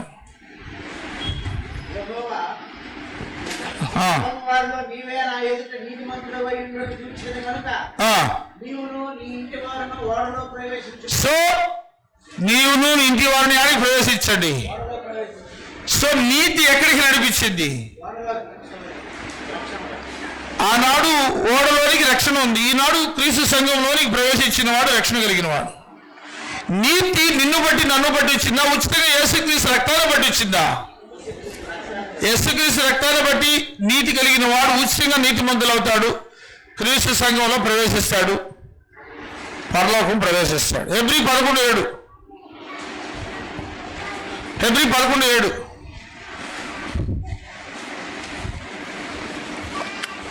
విశ్వాసమును బట్టి నోవహు అది వరకు చూడని సంగతులను గురించి దేవుని చేత హెచ్చరింపబడి భయభక్తులు గలవాడై తన ఇంటి వారి రక్షణ కొరకు ఒక ఓడను సిద్ధం చేశాడు. సో ఇది అనుభవం ఉంది. అది వరకు చూడని సంగతులు అంటే ఏంటి? అసలు వర్షం అంటే తెలియదు అప్పటి వరకు. భూమిలో తేమ ఆనాడు పంటలు పండించి కూలింగ్ చేసేది నీటి ఆవిరి. కానీ దేవుడు చెప్పాడు, అది వరకు చూడని సంగతులు దేవుని చేత ఏం చేసి పెట్టాడు? హెచ్చరిక లోబడినవాడు ఆయన. ఇంకా కాబట్టి విశ్వాసమే కాదు, భయభక్తులు కలిగిన వాడు. సో ఇది ఆయన అనుభవ జ్ఞానం. నీతిలో అనుభవ జ్ఞానం ఎవరిది? నీతి అంటే సరి అయిన సంబంధము. నీతి అంటే అర్థం ఏంటి? సో మనం ఎక్కడెక్కడ ఉన్నామో అక్కడంతా మనకి ఏముండాలా? మనం ఎక్కడెక్కడ సంబంధాలు కలిగి ఉన్నాము? దేవునితో వ్యక్తిగత సంబంధము, కుటుంబంలో ఎవరెవరితో సంబంధం కలిగి ఉన్నాము. అదే ఎవరు గురించి చెప్తే కదా నాకు అర్థం తెలుసు. భార్యాభర్తల మధ్యన సంబంధము, అన్నదమ్ముల మధ్యన సంబంధం, అక్క చెల్లెల మధ్యన సంబంధము, అత్త కోడల మధ్యన సంబంధము, తల్లిదండ్రులు బిడ్డల సంబంధము. ఇన్ని సంబంధాలు మనకు ఎలా ఉండాలా? సరిగా నువ్వు నీతిమంతుడు. సరిగా ఉండి ఆరాధిస్తేనే అంటే ఆరాధన లక్ష్యం చేస్తాడు దేవుడు. సంబంధాలు బాగా లేకుండా ఇక్కడ వచ్చి ఆరాధించిన బూడిదలో పోసిన పన్నీరే. ఇంత గెలిచి రచ్చగలవాల. ఇక్కడ కుటుంబాల్లో ఎవరికి వాళ్ళు, అందుకే అందరూ రక్షణ పొందాలి ఒకేసారి. కుటుంబంతో రక్షణ పొందే అందరూ సరైన సంబంధం కలిగి ఉంటారు. కాబట్టి నోవహు నీతిలో అనుభవ జ్ఞానం పొందినవాడు. మనం కూడా మనకు మాదిరి, మనం కూడా నీతిలో శరీర సంబంధాల విషయాల్లో అనుభవ జ్ఞానం పొందుదాము. నెక్స్ట్ కనబడేవాయన ఎవరు మనకి? యోబు దేవుడు అనుభవ జ్ఞానము, సహనములో అనుభవ జ్ఞానం. ఎంత సహనం ఆయనకి! ఒకసారి తిట్టి చచ్చిపోతుంది భార్య. ఎందుకు అలా అంటది భార్య? భార్యలందరూ ఒక సందర్భంలో ఇలా అంటారంట. అది దేవుడు రాశాడు, నేను కాదు రాసింది. ఎందుకు అనే పాయింట్ చెప్పమంటున్నాను. ఇక్కడ పాయింట్ జనరల్ నాలెడ్జ్ చెప్పాలి. అది భార్యలు ఒకసారి యోబు భార్యలాగా ఏం చేయమంటాడు? తిట్టి చచ్చిపో, నీకు బతికేనా అంటుంది. ఆయన ఏమో కొంచెం ఓపికగా మేలు అనుభవించే దగ్గర మనము కీడు అనుభవించే దగ్గర అని చెప్పి యెహోవా ఇచ్చాడు, యెహోవా స్తుతి కలుగును అని మళ్ళీ ఆరాధిస్తున్నాడు. ఇక ఎందుకు భార్యలు తక్కువ చేసి మాట్లాడడం కాదు, ఎందుకు అలా అనేది వాక్యం ఉంది. ఎందుకంటే స్త్రీలు బలహీనమైన ఘటాలు కాబట్టి, ఆదావుదిగా వర్కౌట్ కావాలి. సాతాను తంత్రాలు ఎవరిదిగా వర్కౌట్ అయింది? అవ్వ దగ్గర వర్కౌట్ అయింది. నోవా దగ్గర వర్కౌట్ కాలేదు సాతాను తంత్రం. ఎవరి దగ్గర వర్కౌట్ అయింది? భార్యలు చెప్పాలి, లోతు భార్యని చెప్పాలి. ఇక్కడ మనం ఎక్కడ ఉన్నామో అక్కడికి వెళ్ళిపోవాలి. లోతు భార్య మిస్ అయిపోయింది పాపం. ఓకేనా? మిస్లీడ్ చేసేదానికి ఇస్సాకు దగ్గరికి రాలేదు సాతానుడు. ఎవరి దగ్గరికి పోయాడు? రెబెకా దగ్గరికి పోయాడు. మిస్లీడ్ చేయడానికి శారా దగ్గరికి పోయాడు. ఎవరు? సాతాను. మిస్లీడ్ చేయడానికి. ఇలా చాలా సందర్భాలు మనం పరిశీలించినప్పుడు వాళ్ళు బలహీనమైన ఘటన. ఏది చెప్పినా నమ్మేస్తారు, వెంటనే కోపడతారు, వెంటనే కలుసుకుంటారు, ఏది చెప్తే నమ్మేస్తారు. ఇంకా స్నేహలతకి ఇంకా అనుభవానికి రాలేదు. జ్ఞానం ఉంది, ఇంకా ఏం లేదు. చేతు మంచాడు కాబట్టి నో ప్రాబ్లం, వాళ్ళకి ప్రాబ్లమే లేదు. ఓకే, కాబట్టి అనుభవ జ్ఞానంలో యోబు. సో అసలు యోబు గురించి ఎవరు స్టేట్మెంట్ ఇచ్చింది? నువ్వు నేను కాదు, సాక్షాత్తు దేవుడి స్టేట్మెంట్. అంటే ఆయన ఎంత ఎక్స్పీరియన్స్, ఎంత అనుభవంలో ఉన్నాడు అనేది మనం యోబు 1:6 చూడాలి. దయచేసి చూద్దాం. యోబు 1:6. ఆ యొక్క కలెక్టర్ వాళ్ళు రేపు గ్రాడ్యుయేషన్ తీసుకునే వాళ్ళు చదువుకుంటున్నారా? చదివిన వాడు కన్నా ఎవరు మేలు అంటున్నాడు? చదువు లేనాడు కాదు, సాగువాడు మేలు అంటాడు సామెత. వీళ్ళు సాగులోనైనా లేక చదువులేని పాముడులా చేపలు పట్టే వాళ్ళు ఆ ముగ్గురు. గ్రాడ్యుయేషన్ తీసుకునే వాళ్ళకి దేవుడు ఒక సవాల్, బైబిల్ ఎక్కడుందో బైబిల్ చదివే ఒక అవకాశం ఇస్తే వాళ్ళు కళ్ళుడియు చూడలేదు, చెవులుడియు నోరుడియు చదవలేదు, మాట్లాడలేదు. అంటే ఎంత దురదృష్టకరమైన పరిస్థితిలో బియ్యం గండిగా స్కూల్ స్టూడెంట్స్ ఉన్నారో మనకు అర్థమవుతుంది. నువ్వు ముసలోడు అయినా చదువుతున్నావు, వాళ్ళు లేత మొగ్గలు చదువులేని పరిస్థితిలో ఉన్నారంటే ఇది అవమానకరం. కలత్తూరు గ్రామానికి అవమానకరం. ఇది వీడియోలో రికార్డ్ అవుతుంది, యూట్యూబ్కి వెళ్తాడు, జాగ్రత్త.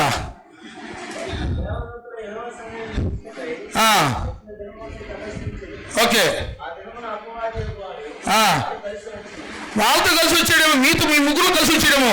బైబిల్ తీయబాకండి, బైబిల్ చదవబాకండి, మీరు ధనిలు కావద్దు, మీరు ఎప్పుడు దౌర్భాగ్యులు కానీ మీ బతకండి.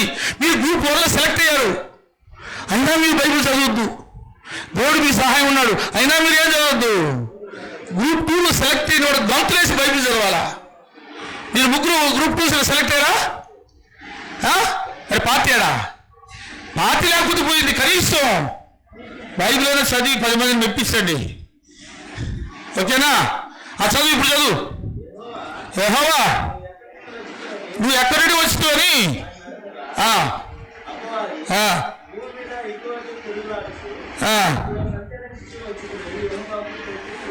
ఓకే.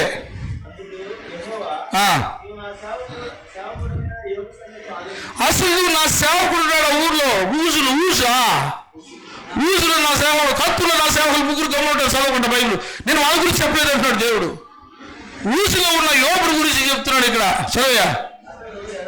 అతడు యథార్థవంతుడు, యథార్థతలో అనుభవ జ్ఞానం సాధించిన వాడు, న్యాయంలో అనుభవ జ్ఞానము, భయభక్తులతో అనుభవ జ్ఞానము. చెడుతనాన్ని ఏం చేయాలా? ఈ ఒక్క విషయాన్ని మాత్రం కత్తులు నెరవేరుస్తారు. ఏది చెడుతనము? బైబిల్ చదవడం చెడుతనం కాబట్టి దాన్ని చదవకుండా ఆ సూత్రాలు వాళ్ళు నెరవేరుతున్నారు. బైబిల్ చదవడం చెడుతనమా? ఈ ప్రవచనవాక్యం చదువువాడు, విలువాడు, వాడి ప్రకారం గైకులవాడు ఎవరు? ధన్యులుగా బైబిల్ చెప్తుంటే యూత్గా ఉన్న వాళ్ళు, వాళ్ళ మైండ్ ఎంత షార్ప్గా ఉండాలా, వాళ్ళు ఎంత శక్తివంతంగా ఉండాలా, అసలు రెఫరెన్స్ చెప్పక ముందే అధ్యయనం చేసేంత శక్తి సామర్థ్యం కలిగి ఉండాలి. కానీ వాళ్ళ ముగ్గురు క్రికెట్లో నెంబర్ 1. క్రికెట్లో బాగా ఆడేవాళ్ళు ఈ బైబిల్ చదివే బాగా ఆడలేరా? చదవండి. కాబట్టి ఈ 4 విషయాల్లో యోబు ఎవరు? అనుభవ జ్ఞానశీలి. అందుకే యోబుని గురించి ఇక్కడ ఏం రాశాం చూడండి ఒకసారి. అయ్యా మీ బుక్ లో చూడండి. భూమి మీద అతని వంటి వాడు ఎవడును? ఎవరు చెప్తున్న సాక్ష్యం ఇది? అలా నోహుని గురించి ఎవరు సాక్ష్యం ఇచ్చింది? దేవుడు. ఇక్కడ యోబుని గురించి సాక్ష్యం ఇస్తాడు ఎవరు? దేవుడు సాక్ష్యం. నేను సాక్ష్యం ఇస్తే కుదరదు. మీ ముగ్గురు గురించి ఎవరు సాక్ష్యం ఇవ్వాలి? దేవుడే సాక్ష్యం ఇవ్వాలి. తెచ్చుకోండి సాక్ష్యం. సో ఆయన ఎలాంటి వాడు? మీ పేపర్లో చూడండి. అని ఏ విషయాల్లో అనుభవ జ్ఞానం సంపాదించాడు? సహనములో, ఓర్పులో అనుభవ జ్ఞానం సంపాదించిన వాడు. 21 విషయాలు. 1:20 రేపు యోబు 1:21 విషయాలు. అప్పుడు యోబు లేచి ఆ తన పై వస్త్రములు చింపుకొని ఆ తలవెంట్రుకలు దొంగిలించుకొని నేల మీద సాష్టాంగపడి నమస్కారం చేసి తండ్రి, ఆ నేను నా తల్లి గర్భంలో నుండి దిగంబరునై వచ్చితిని. దిగంబరునై ఎక్కడికి తిరిగి వెళ్ళేదను. 2వ దేవా ఇది 1వ దేవా. మరి మైకిల్కి డౌట్ వచ్చింది, ఇది ఎక్కడ కనపడలేదు నా బైబిల్లో అని. యెహోవా ఇచ్చును, యెహోవా ఆ బట్టలు చిచ్చుకున్నాడు. ఒళ్ళంతా కురుపులతో ఉంటాయి, బాధతో ఉంటాయి, రోగంతో ఉంటాయి. అయినా యెహోవా ఇచ్చాడు. యాకోబు 4:10-11 ఎవరు చదువుతారు? చదవండి మీ ముగ్గురు చూద్దాం దమ్ముంటే. యాకోబు ఎక్కడుందో తెలియదంట. 4:10-11 యాకోబు కొత్త నిబంధనలు ఉంటాయి, బైబిల్లో ఉంటుంది. క్లూ ఇచ్చా, చదవండి. ప్రభు దృష్టికి అది కాదు నా అసలు కానీ. యాకోబు 4 5వ వచనం చదువు. 5వ అధ్యాయం. మీ పేపర్లో కరెక్షన్ చేసుకోండి బ్రదర్. 5వ అధ్యాయం ఇది. సమానుభవంతో ఓపికను మాదిరిగా. సో దేన్ని మాదిరిగా పెట్టుకోమంటున్నాడు? సమానుభవము ఓపికతో. సమానుభవాన్ని ఓపికతో ఏం చేయాలి? మాదిరిగా పెట్టుకోవాలి. శ్రమ పడేదానికి ఇష్టపడాలి. బైబిల్ తీయడం శ్రమే, చదవడం శ్రమే. కానీ మనకి ఏ అనుభవం రావాలా? శ్రమానుభవం. చదవడం కష్టమే, తీయడం కష్టమే, శ్రమ పడాలి. అదే శ్రమలు అనుభవించి మనం ఎక్కడికి పోవాలా? పరలోకానికి పోవాలా?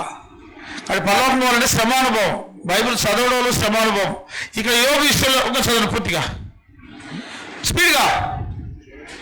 సహించిన మనకు ఓపికను మాదిరిగా పెట్టుకొని సహించిన వారి ధన్యులు అనుకుంటున్నాము కదా. సహించిన వాళ్ళు ఎవరు? ధన్యులు.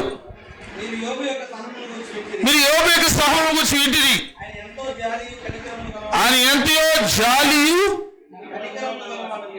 కనికరములో అనుభవ జ్ఞానం, జాలిలో అనుభవ జ్ఞానం, సహనంలో అనుభవ జ్ఞానం, ఓర్పులో అనుభవ జ్ఞానం, దేవుని స్తుతించడంలో అనుభవ జ్ఞానం,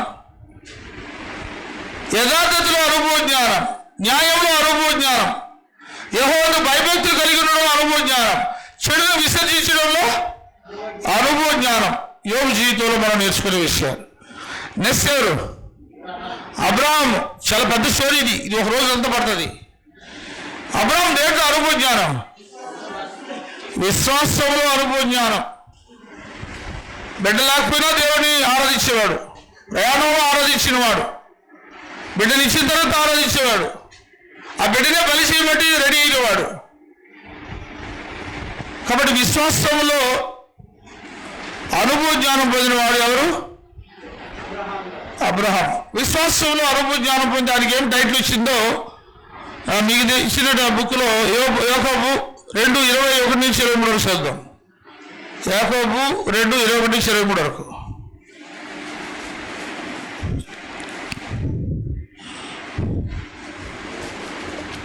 మన పితరుడైన అబ్రహాము తన కుమారుడైన ఇస్సాకును బలిపీఠం మీద అర్పించినప్పుడు ఓకే. అతడు క్రియల వలన నీతిమంతులను తీర్పు పొందలేదా? క్రియల వల్ల నీతిమంతులని తీర్పు పొందలేదా? విశ్వాసం ఆయన క్రియలతో కూడి కార్యసిద్ధి కలుగజేసిన నీవు క్రియల మూలంగా ఆయన విశ్వాసం ఏమైంది? విశ్వాసం ఏ విశ్వాసం కావాలని దేవుడు ఎదురు చూస్తున్నాడు? విశ్వాసము పరిపూర్ణత. దేని వల్ల పరిపూర్ణత అవుతుంది? క్రియలు లేక నిశ్చయం అంటుంది.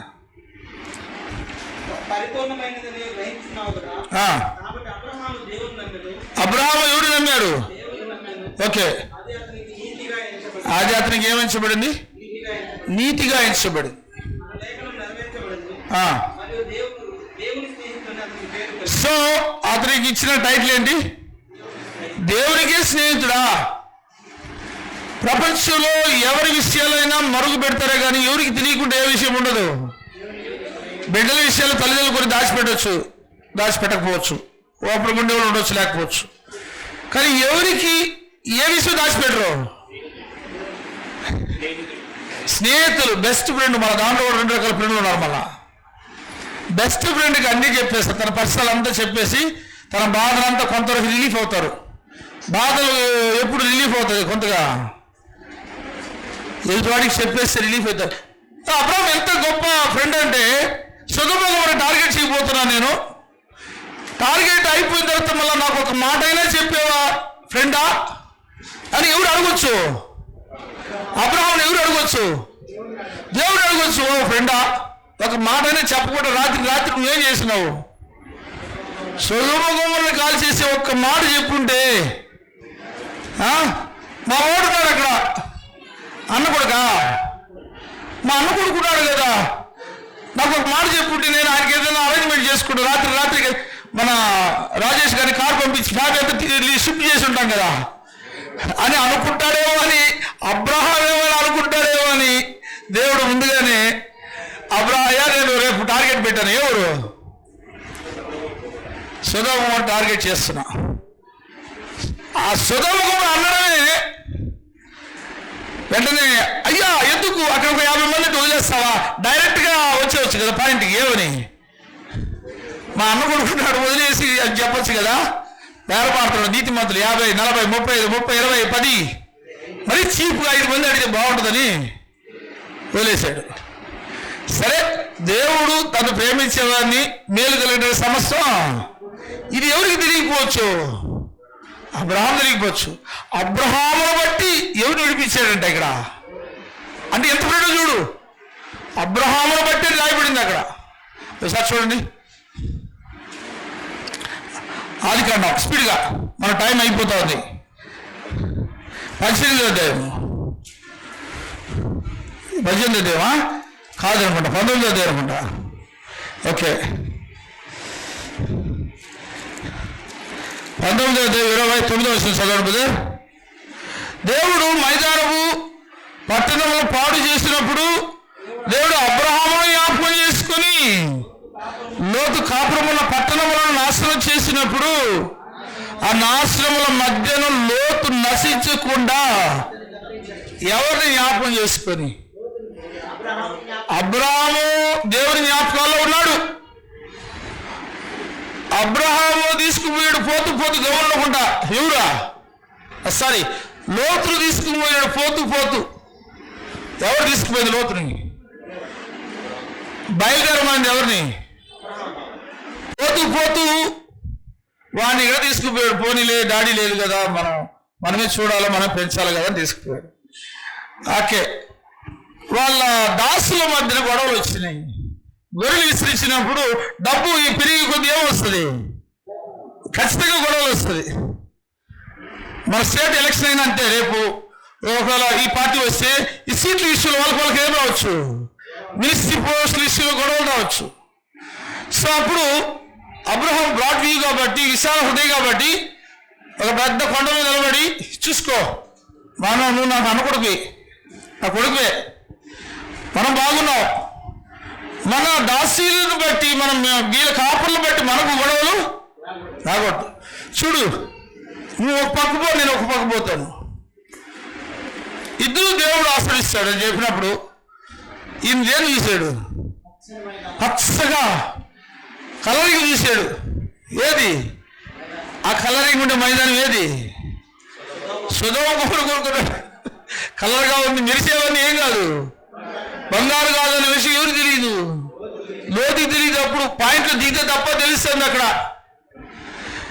కాబట్టి అయినప్పటికీ మా వాళ్ళ మీద దాడి చేస్తాడని ఎన్నిసార్లు ట్రై చేయలేదు అబ్రాహాము, సహాయం చేస్తాడు.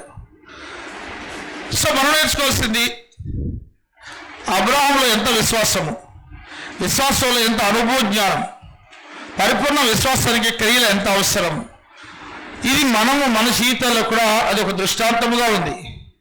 ఆ దృష్టాంతం మనకు అనుభవ జ్ఞానం కావాలని దేవుడు కోరుచున్నాడు.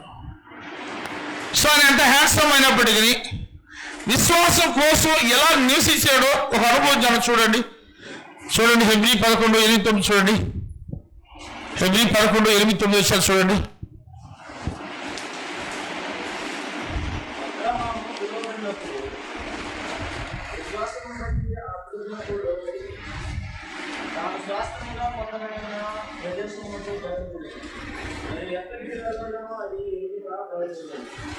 విశ్వాసం బట్టి అతనితో ఆ వాగ్దానమునకు సమాన వారసులైన ఇస్సాకు, యాకోబు అనేవారు పురాణములలో నివసించి అన్య దేశంలో ఉన్నట్టుగా వాగ్దత్తు దేశంలో ఎలా ఉన్నారు? అన్ని జీవుల మధ్యన ఎక్కడ ఉంటూ గుడారాలు. ఆయన మొదటి స్థితి ఎంత గొప్పదో. మనం మంచి హ్యాండ్సమ్, అబ్రాహాం మంచి ధనవంతుడు స్టార్టింగ్, కానీ పిలిచింది ఎవరు? దేవుడి కోసం నేను దేన్నైనా ఏం చేస్తాను? వేరేస్తాను. ఇదే జీనాలు ఈ పౌరులో ఉంటుంది.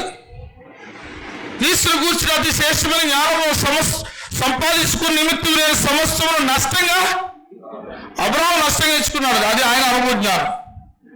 పిలిచినవాడు దేవుడు, ఎందుకు పిలుస్తున్నాడో తెలియదు, ఎక్కడికి పోవాలో తెలియదు, అక్కడ ఎలాంటి ఫెసిలిటీస్ ఉంటుందో తెలియదు. అన్ని జీవుల మధ్య వాగ్దత్తు దేశంలో ఎలా ఉన్నాడంట? గుడారాలలో పరదేశిగా ఉన్నాడు. గుడారాలు, టెంట్ మేకింగ్, మిలిటరీ వాళ్ళు వేసుకుంటారు అక్కడక్కడ. ఆ విధంగా ఉన్నాడంటే అది ఆయన అనుభవ జ్ఞానం కదా. దీన్ని బట్టి మనం ఏం నేర్చుకోవాలా? ఎప్పుడు దేవుడు ఏమి ఇస్తాడో దాంతో మనం ఏం అవ్వాలా?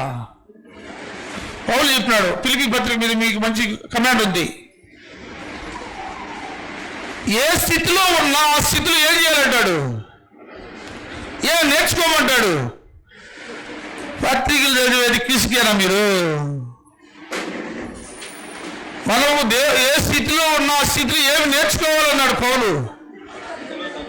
అది విజయవాడలో కావాలనేది సంతృప్తి నేర్చుకోవాలా. సంతృప్తి కలిగి ఉండ నేర్చుకున్నాను. దీన స్థితి ఎరుగును, ఉన్నతమైన స్థితి ఆఖరికి ఉండేటట్టుకును, కడుపు నింపుకున్నట్టుకు నేను నేర్చుకున్నాను అంటాడు. కాబట్టి బాడీని మౌల్డ్ చేయాలి, రెండింటికి అలవాటు చేయాలి బాడీని. ఎందుకంటే మనిషి జీవితం దేంతో ముడిపడింది? సుఖ దుఃఖాలతో జతపరచబడింది. సుఖం వచ్చినప్పుడు ఫ్యాన్ కింద బాగుండండి, కరెంట్ ఆగిపోయినా చెమట కాచి కూర్చోవాలి, తప్పదు కనసేపోయినా. రెండింటికి బాడీ ఏమవ్వాలా? అలవాటు పడాలి. పొగిడినప్పుడు పొగించుకోండి, తిట్టినప్పుడు తిట్టించుకోండి. దానికి బాడీ ఏమవ్వాలా? అలవాటు. ఈ మనం ప్రభువుని క్రీస్తు తిట్టించుకోవాలా? ఏమో తిట్టించుకున్నాడు. నువ్వు రాజువా, నువ్వు రాజు అయితే నిన్ను నువ్వు రక్షించుకొని నన్ను కూడా రక్షించకూడదా అని కామెంట్ చేస్తున్నాడు కదా. మనల్ని కామెంట్ చేస్తాడు ఖచ్చితంగా. అందరూ లోకం మనం కామెంట్ చేస్తుంది. సహించాలి. సహనంలో అనుభవ జ్ఞానానికి ఎవరు గుర్తుపెట్టుకోవాలి? ఎవరు గుర్తుపెట్టు? నేను నీతిగా బతకాలి అనడానికి ఎవరు గుర్తుపెట్టుకోవాలి? నోహు గుర్తుపెట్టుకోవాలి. మరి నేను విశ్వాసం లేకుండా దేవుడికి ఇష్టడు కావాలట. విశ్వాసం అనుభవ జ్ఞానం కావాలంటే నాకు ఎవరు గుర్తుండాలి? ఇప్పుడు దేవుడి కోసం ఏమైనా ఇచ్చిన అయ్యగారు ఉన్నారు. ఎవరైనా దేవుడి కోసం తన బిడ్డనే ఇచ్చిన మహానుభావుడు ఉన్నాడు మన మధ్యన. అబ్రహాం దేవుని స్నేహితుడయ్యాడు. కాబట్టి ఆరాధనకి మన సమయం లేవా? బిడ్డనిచ్చిన అబ్రహామును జ్ఞాపకం చేసుకున్నప్పుడు 10 గంటల ఆరాధనకి మనం ఏమి ఇవ్వాలా? అది మీ విశ్వాసం మీద ఆధారపడి. నెక్స్ట్ ఎవరు? మోసేలో మనం నేర్చుకున్న అనుభవ జ్ఞానం ఏంటి? మోసే ఏ విషయంలో అనుభవ జ్ఞానం పొందాడు? మోసే దేవుని ఇల్లంతటిలో ఎలా ఉన్నాడట? నమ్మకంగా ఉన్నాడు. సాత్వికుడు అనే పేరు కూడా అతనికి ఉంది. అనుభవ జ్ఞానం, సాత్వికములో అనుభవ జ్ఞానం, నమ్మకంలో అనుభవ జ్ఞానం. ఆయన గురించి ఒక మాట చదువుకుందాం. హెబ్రీ 11వ అధ్యాయం 24-27 వచ్చిన.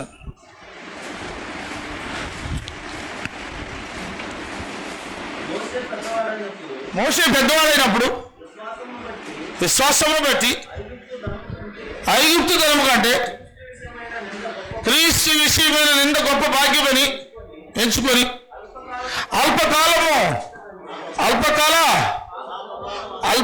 పాప భోగం అనుభవించడం కంటే దేవుని ప్రజలతో శ్రమ అనుభవించుట యోచించి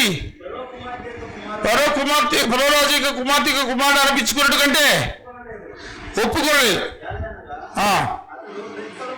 అతను ప్రతిఫలంగా కలుగు బహుమానం కొరకు దృష్టి ఇచ్చాడు. సో ఒకప్పుడు పెద్దవాడు అయినాడు. ఎవడు? మనందరం ఆత్మీయ ఏమైనా ఇప్పుడు మనందరం ఆత్మీయ ఏం అవ్వాలి? ఆత్మీయ పెద్దవాళ్ళు అవ్వాలి. ఆనాడు భౌతికంగా పెద్దవాడైన మోసే అల్పకాలము పాప భోగం అనుభవించిన దేవుని ప్రజలతో. సో ఇది ఆత్మీయ ఎదిగిన వాళ్ళు రేపు శ్రమకాలం ఉంది. రేపు ఉదయం 9 గంటల నుంచి సాయంత్రం, ఈరోజు 4 గంటల నుంచి రేపు సాయంత్రం 4 గంటల వరకు శ్రమల కాలం ఉంది. ఎదిగిన వాళ్ళు శ్రమలో పాల్పడండి. ఎదిగిన వాళ్ళు వంటలు తయారు చేయడానికి సిద్ధపడండి. ఎదిగిన వాళ్ళు టమాటో ఎర్రగడ్డలు కట్ చేయండి. మార్కెట్ నుంచి సామాన్లు తెచ్చిపెట్టండి. ఇక్కడి నుంచి ముక్కు ఫంక్షనాలు తీసుకెళ్ళండి. అల్పకాలము. సో ఈరోజు 4 గంటల నుంచి రేపు 4 గంటల శ్రమకాలం. ఈ శ్రమకాలం నువ్వు పాపభోగం అనిపించి జలసగా అనుభవించడానికి దేవుని ప్రజలతో ఏమి అనుభవించండి. అది అనుభవ జ్ఞానం ఎవరి గురించి నేర్చుకోండి. మీరు నా చేతులు ఏం చేయగలదు, నా కాళ్ళు ఏం చేయగలదు, నా కళ్ళు ఏం చేయగలదు. సజీవ యాగంగా దేవుని పనిలో 24 hours సాధన చేద్దాం, అనుభవంలో పెడదాం, అభ్యాసం చేద్దాం. మీకు చేతులైతే ఏ పనైనా చేయండి. ఈ 24 hours 4 గంటల నుంచి 4 గంటల వరకు ఏ కాలం? వాళ్ళకి 24 గంటల శ్రమకాలం, మనం 365 రోజులు శ్రమకాలం. అందులో ప్రత్యేక శ్రమకాలం ఈరోజు. ఎవరి పనులు మీరు సహకరించండి. పనులు అయితే బోల్డ్ అవుతుంది. ఓకేనా? కాబట్టి దేవుని ప్రజలతో శ్రమ అనుభవించడానికి మనసు కావాలా? అనుభవ జ్ఞానం కావాలా? నేనేం చేయగలను? దేవుని పనిలో నా బాడీని ఎలా అరగబెట్టగలను, కరగబెట్టగలను, నలగగొట్టగలను అనేది ఒక 3 పాయింట్లు ఉన్నాయి. బాడీని ఏం చేయాలా?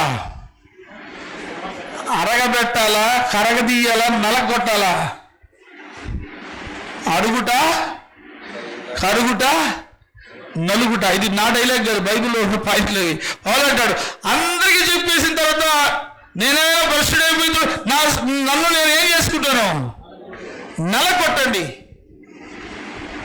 సో దేవుని మహిమపడతాం. మోసే నమ్మకంగా ఉన్నాడు, సాత్వికుడు. యెహోషువ అని చెప్పాడు. చూద్దాం. ఈయనకిన్న అనుభవ జ్ఞానం ఏంటి? నాయకత్వపు అనుభవ జ్ఞానం. గమ్యం చేర్చడానికి ఈయనకి మంచి నాయకత్వం ఉంది. యుద్ధాలు చేయడంలో మంచి ప్రావీణ్యుడు. అంతేకాదు, నేను నా ఇంటి వారును రేపు 9 గంటల నుంచి సాయంత్రం 4 గంటల వరకు నేను నా ఇంటి వారు ఏడు ఉండాలా? మా ఇంట్లో కూర్చొని ఉండాలని చెప్పాలని. నేను నా ఇంటి వారు యెహోవాను సేవించే ఒక కార్యక్రమం. 77 మంది పట్టభద్రులు అయ్యే ఒక దినము. 5 స్కూల్ నుంచి దైవ సేవకులకు పట్టా ఇచ్చే ఒక దినము. సంతోషించేవారితో అనేది ఏంటి? సంతోషించేవారితో సంతోషించుడు అనేది జ్ఞానం. రేపు వాడికి వచ్చినప్పుడు ఏమొచ్చింది? అనుభవ జ్ఞానం. సంతోషించేవారితో సంతోషించినప్పుడు ఏమొచ్చింది? నీకు విన్నప్పుడు వచ్చింది జ్ఞానం. దాన్ని అనుభవించినప్పుడు వచ్చింది అనుభవ జ్ఞానం. రేపు అడుండే వాళ్ళందరూ అనుభవ జ్ఞానం సంపాదించుకోండి. అనుభవ జ్ఞానం ఉంటే ఆయన దైవశక్తి మన భక్తికి జీవానికి దయచేస్తుంది. ఆయన కృపా సమాధానం. ఇవేమి మాకు వద్దు అంటే రేపు రాబాడండి. ఇవి నాకు వద్దు, కృప వద్దు, దేవుడి శక్తి వద్దు, దేవుడి ప్రజలతో నేనేం చేయలేను, శ్రమపడలేను. నేను సుఖపడే జీవితం నాది. నేను శ్రమపడితే నా చదువు కోసం శ్రమపడతా, నా ఉద్యోగం కోసం శ్రమపడతా, మా ఇంటి కోసం శ్రమపడతా. దేవుడి ప్రజలతో నాకు శ్రమపడేది నా మైండ్, నా ఇంట వంట ఇప్పుడు లేదు, ఎప్పుడు లేదు, భవిష్యత్తులో కూడా రాదు అనుకున్న వాళ్ళు హ్యాపీగా ఎంజాయ్ చేయండి. ఓకే, యెహోషువ చెప్తున్నాడు, చదవండి 24:15 స్పీడ్గా.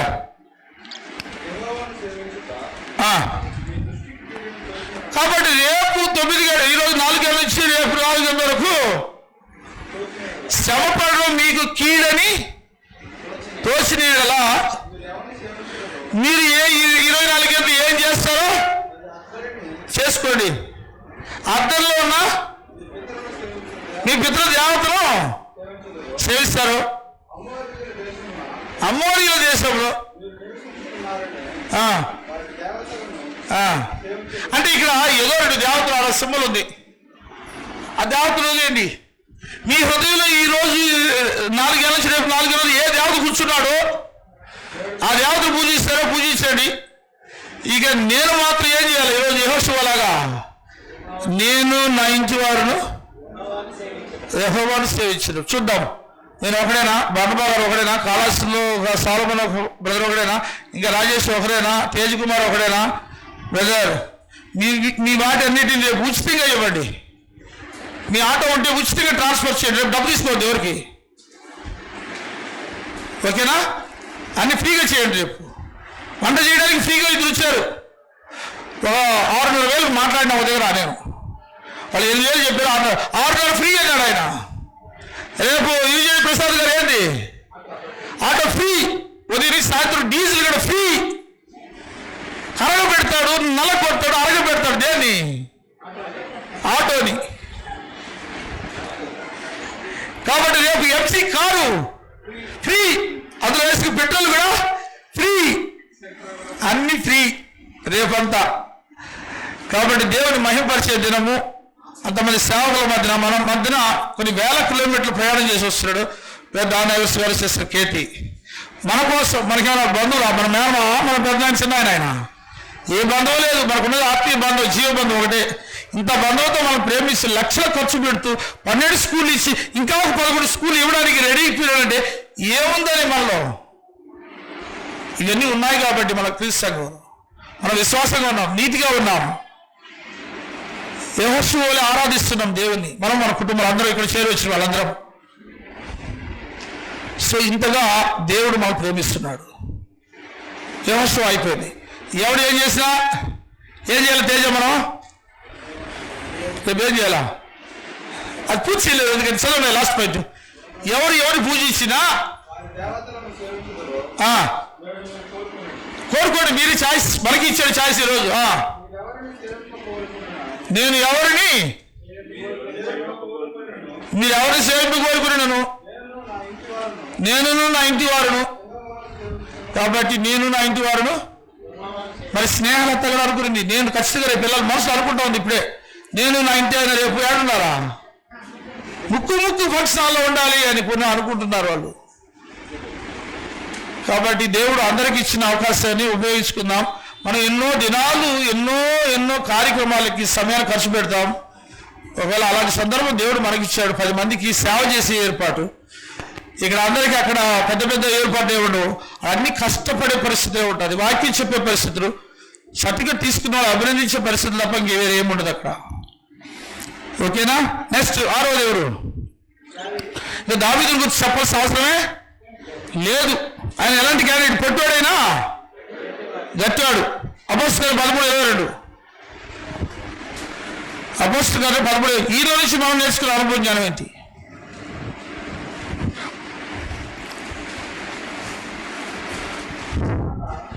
అయ్యా, సౌలు తర్వాత అతను తొలగించి దావీదును మరియు ఆయన నేను యెషయా కుమారుడైన దావీదును కనుగొని అతడు నా ఇష్టానుసారుడైన మనుషుడు, అతడు నా ఉద్దేశములన్నీ నెరవేర్చునని చెప్పి ఎవరిని గురించి సాక్ష్యం ఇస్తున్నాడు? సో దేవుడు మిమ్మల్ని గురించి రేపు ఏమి ఇవ్వాలా? నా ఇష్టానుసారుడైన పలానా XYZ ఎవరో మీ ఇష్టం, అడున్న వాళ్ళందరూ శ్రమపడేవాళ్ళు. నా ఉద్దేశంలన్నీ బైబిల్ చదవడం ఎవరు ఉద్దేశము? XXX బైబిల్ చదవడం ఎవరు ఉద్దేశం? దేవుని ఉద్దేశం, సాతాను ఉద్దేశమా? మరి ఎందుకు చదవట్లేదు మీరు ముగ్గురు కలిపి నుంచి వచ్చి? దేవుని ఉద్దేశాలు అన్నీ అన్నాడు అక్కడ. అయ్యా దేవుని ఉద్దేశం కాదు, అన్ని ఏదేది దేవుని ఉద్దేశమో ప్రార్థించడం, బైబిల్ చదవడం, పరీక్ష రాయడము, ఆరాధనకు వెళ్ళడము, శ్రమపడడం, నిన్న పొరుగుని ఒక మైలు రమ్మంటే ఆ ముక్కు ఫంక్షన్ 3 కిలోమీటర్లు ఉంది. 1 మైలు వస్తే ఎన్ని కిలోమీటర్ పోవాలి రేపు? మళ్ళీ దానికి ఎదురు చూడదు, ఫ్రీ, అన్ని ఫ్రీయే. అలాగే ఆర్టీసీ బస్సు, టౌన్ బస్సుకి ఫ్రీ అని చెప్పాలండి. మీకున్న వాహనాలు ఫ్రీగా తీసుకురండి. బైక్ ఉన్న వాళ్ళు బైక్లో రండి, ఆటో ఉన్న వాళ్ళు ఆటోలో రండి, కారు ఉన్న వాళ్ళు కారులో రండి, సైకిల్ ఉన్న వాళ్ళు. నేను కూడా సైకిల్లో ఎక్కిన 10 సంవత్సరాలు పరిచయం చేశా. ఎప్పుడు దేవుడు ఏమి ఇస్తాడో దాన్ని సంతృప్తి చెందాలి. సో దావీదు గురించి మనం నేర్చుకునేది ఉద్దేశములన్నీ ఆయన ఏం చేసేవాడు. 34 వస్తుంది 34. మరియు ఇక కుళ్ళు పట్టకుండా ఆయన మృతుల్లో నుండి లేపుటను బట్టి దావీదునకు అనుగ్రహించిన పవిత్రమైన వరములను. అది కాదేమో 13:34 అదేనా? మరియు ఇక కుళ్ళు పట్టకుండా ఆయనను మృతుల్లో నుండి లేపుటను బట్టి దావీదునకు అనుగ్రహించిన పవిత్రమైన వరములను మీకు అనుగ్రహించి. సో దావీదుకి దేవుడు ఏమనుగ్రహించాడంట? పవిత్రమైన వరములు అవి నమ్మకములైనవని చెప్పాను. ఓకే ఒక్క నిమిషం అండి, నేను ఏదో పొరపడ్డాను.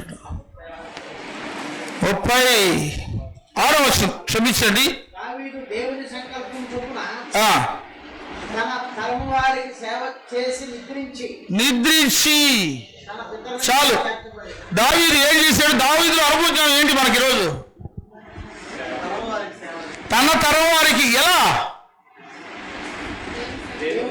దేవుని సంకల్పము చొప్పున తన తరం వారికి దావీదు ఏం చేశాడు? సేవ చేసి ఏం చేయడు? నువ్వు నేను ఏదో రోజు ఏమవుతాము? రాత్రి నిద్రలు కాదు, ఇది పర్మనెంట్ నిద్ర. ఓకే, నిద్రపోయే లోపల ఏం చేద్దాము? ఎవరికి చేద్దాం? ఈ తరం 77 మంది ఈ తరం మన ముందు నిలబడ్డారు సేవకులు. ఏ సేవ చేద్దాం? వాళ్ళ ఎదురుగా ఒక పాఠ పుస్తకం ఇద్దామా, ఒక బైబిల్ కవర్ ఇద్దామా, ఒక బైబిల్ ఇద్దామా, వాళ్ళకి మంచి ఫుడ్ పెడదామా, ఫుడ్ తయారు చేద్దామా, వాళ్ళ రాబోయే రోజుల్లో ఆ సేవలని ఆన్లైన్లో పెడదామా? ఇప్పుడు మన తరంలో మనకు దేవుడు ఇచ్చిన అవకాశం ఇది. మన తరంలో మనకు దేవుడు ఇచ్చిన అవకాశం. దావీదు దేవుని సంకల్పం చొప్పున తన తరం వారికి సేవ చేసి ఏం చేశాడు? నువ్వు నేను కూడా నిద్రపోయే ముందు మన తరం వారికి దేవుడు ఏం చేశాడో మనం కూడా అదే చేసి ఆ విషయంలో మనం ఏం సాధించాలి? ఇప్పుడు అనుభవ జ్ఞానం సంపాదించాలి.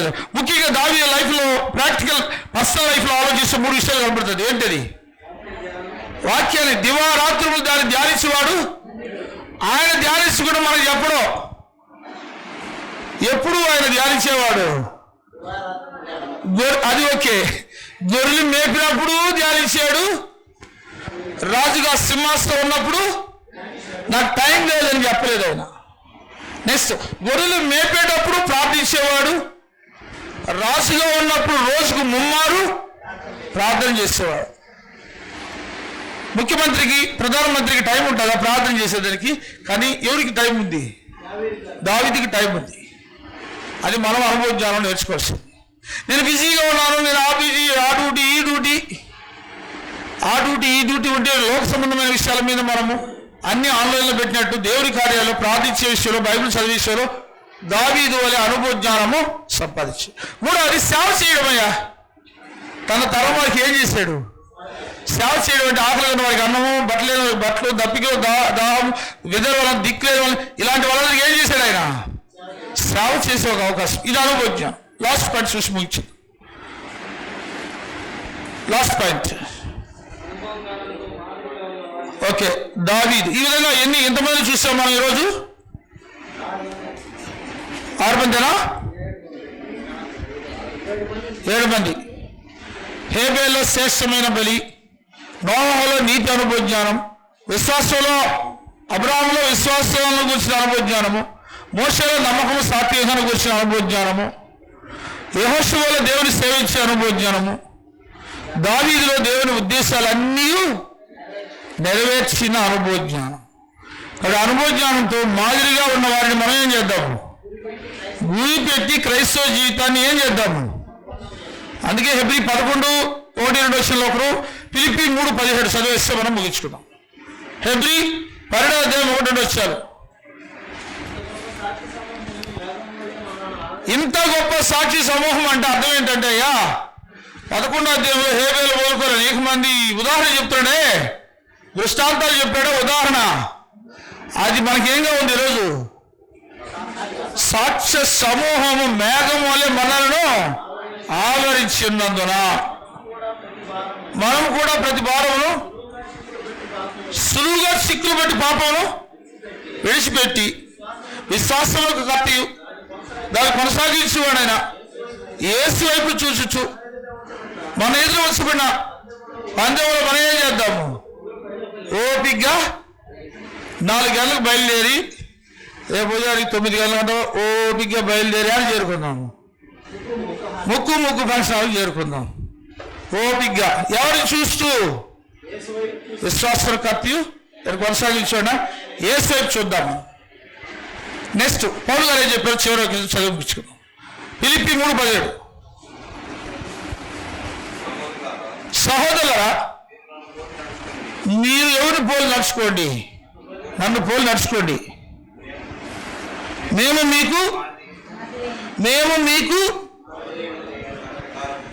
మీకు మాదిరిగా ఉన్న ప్రకారము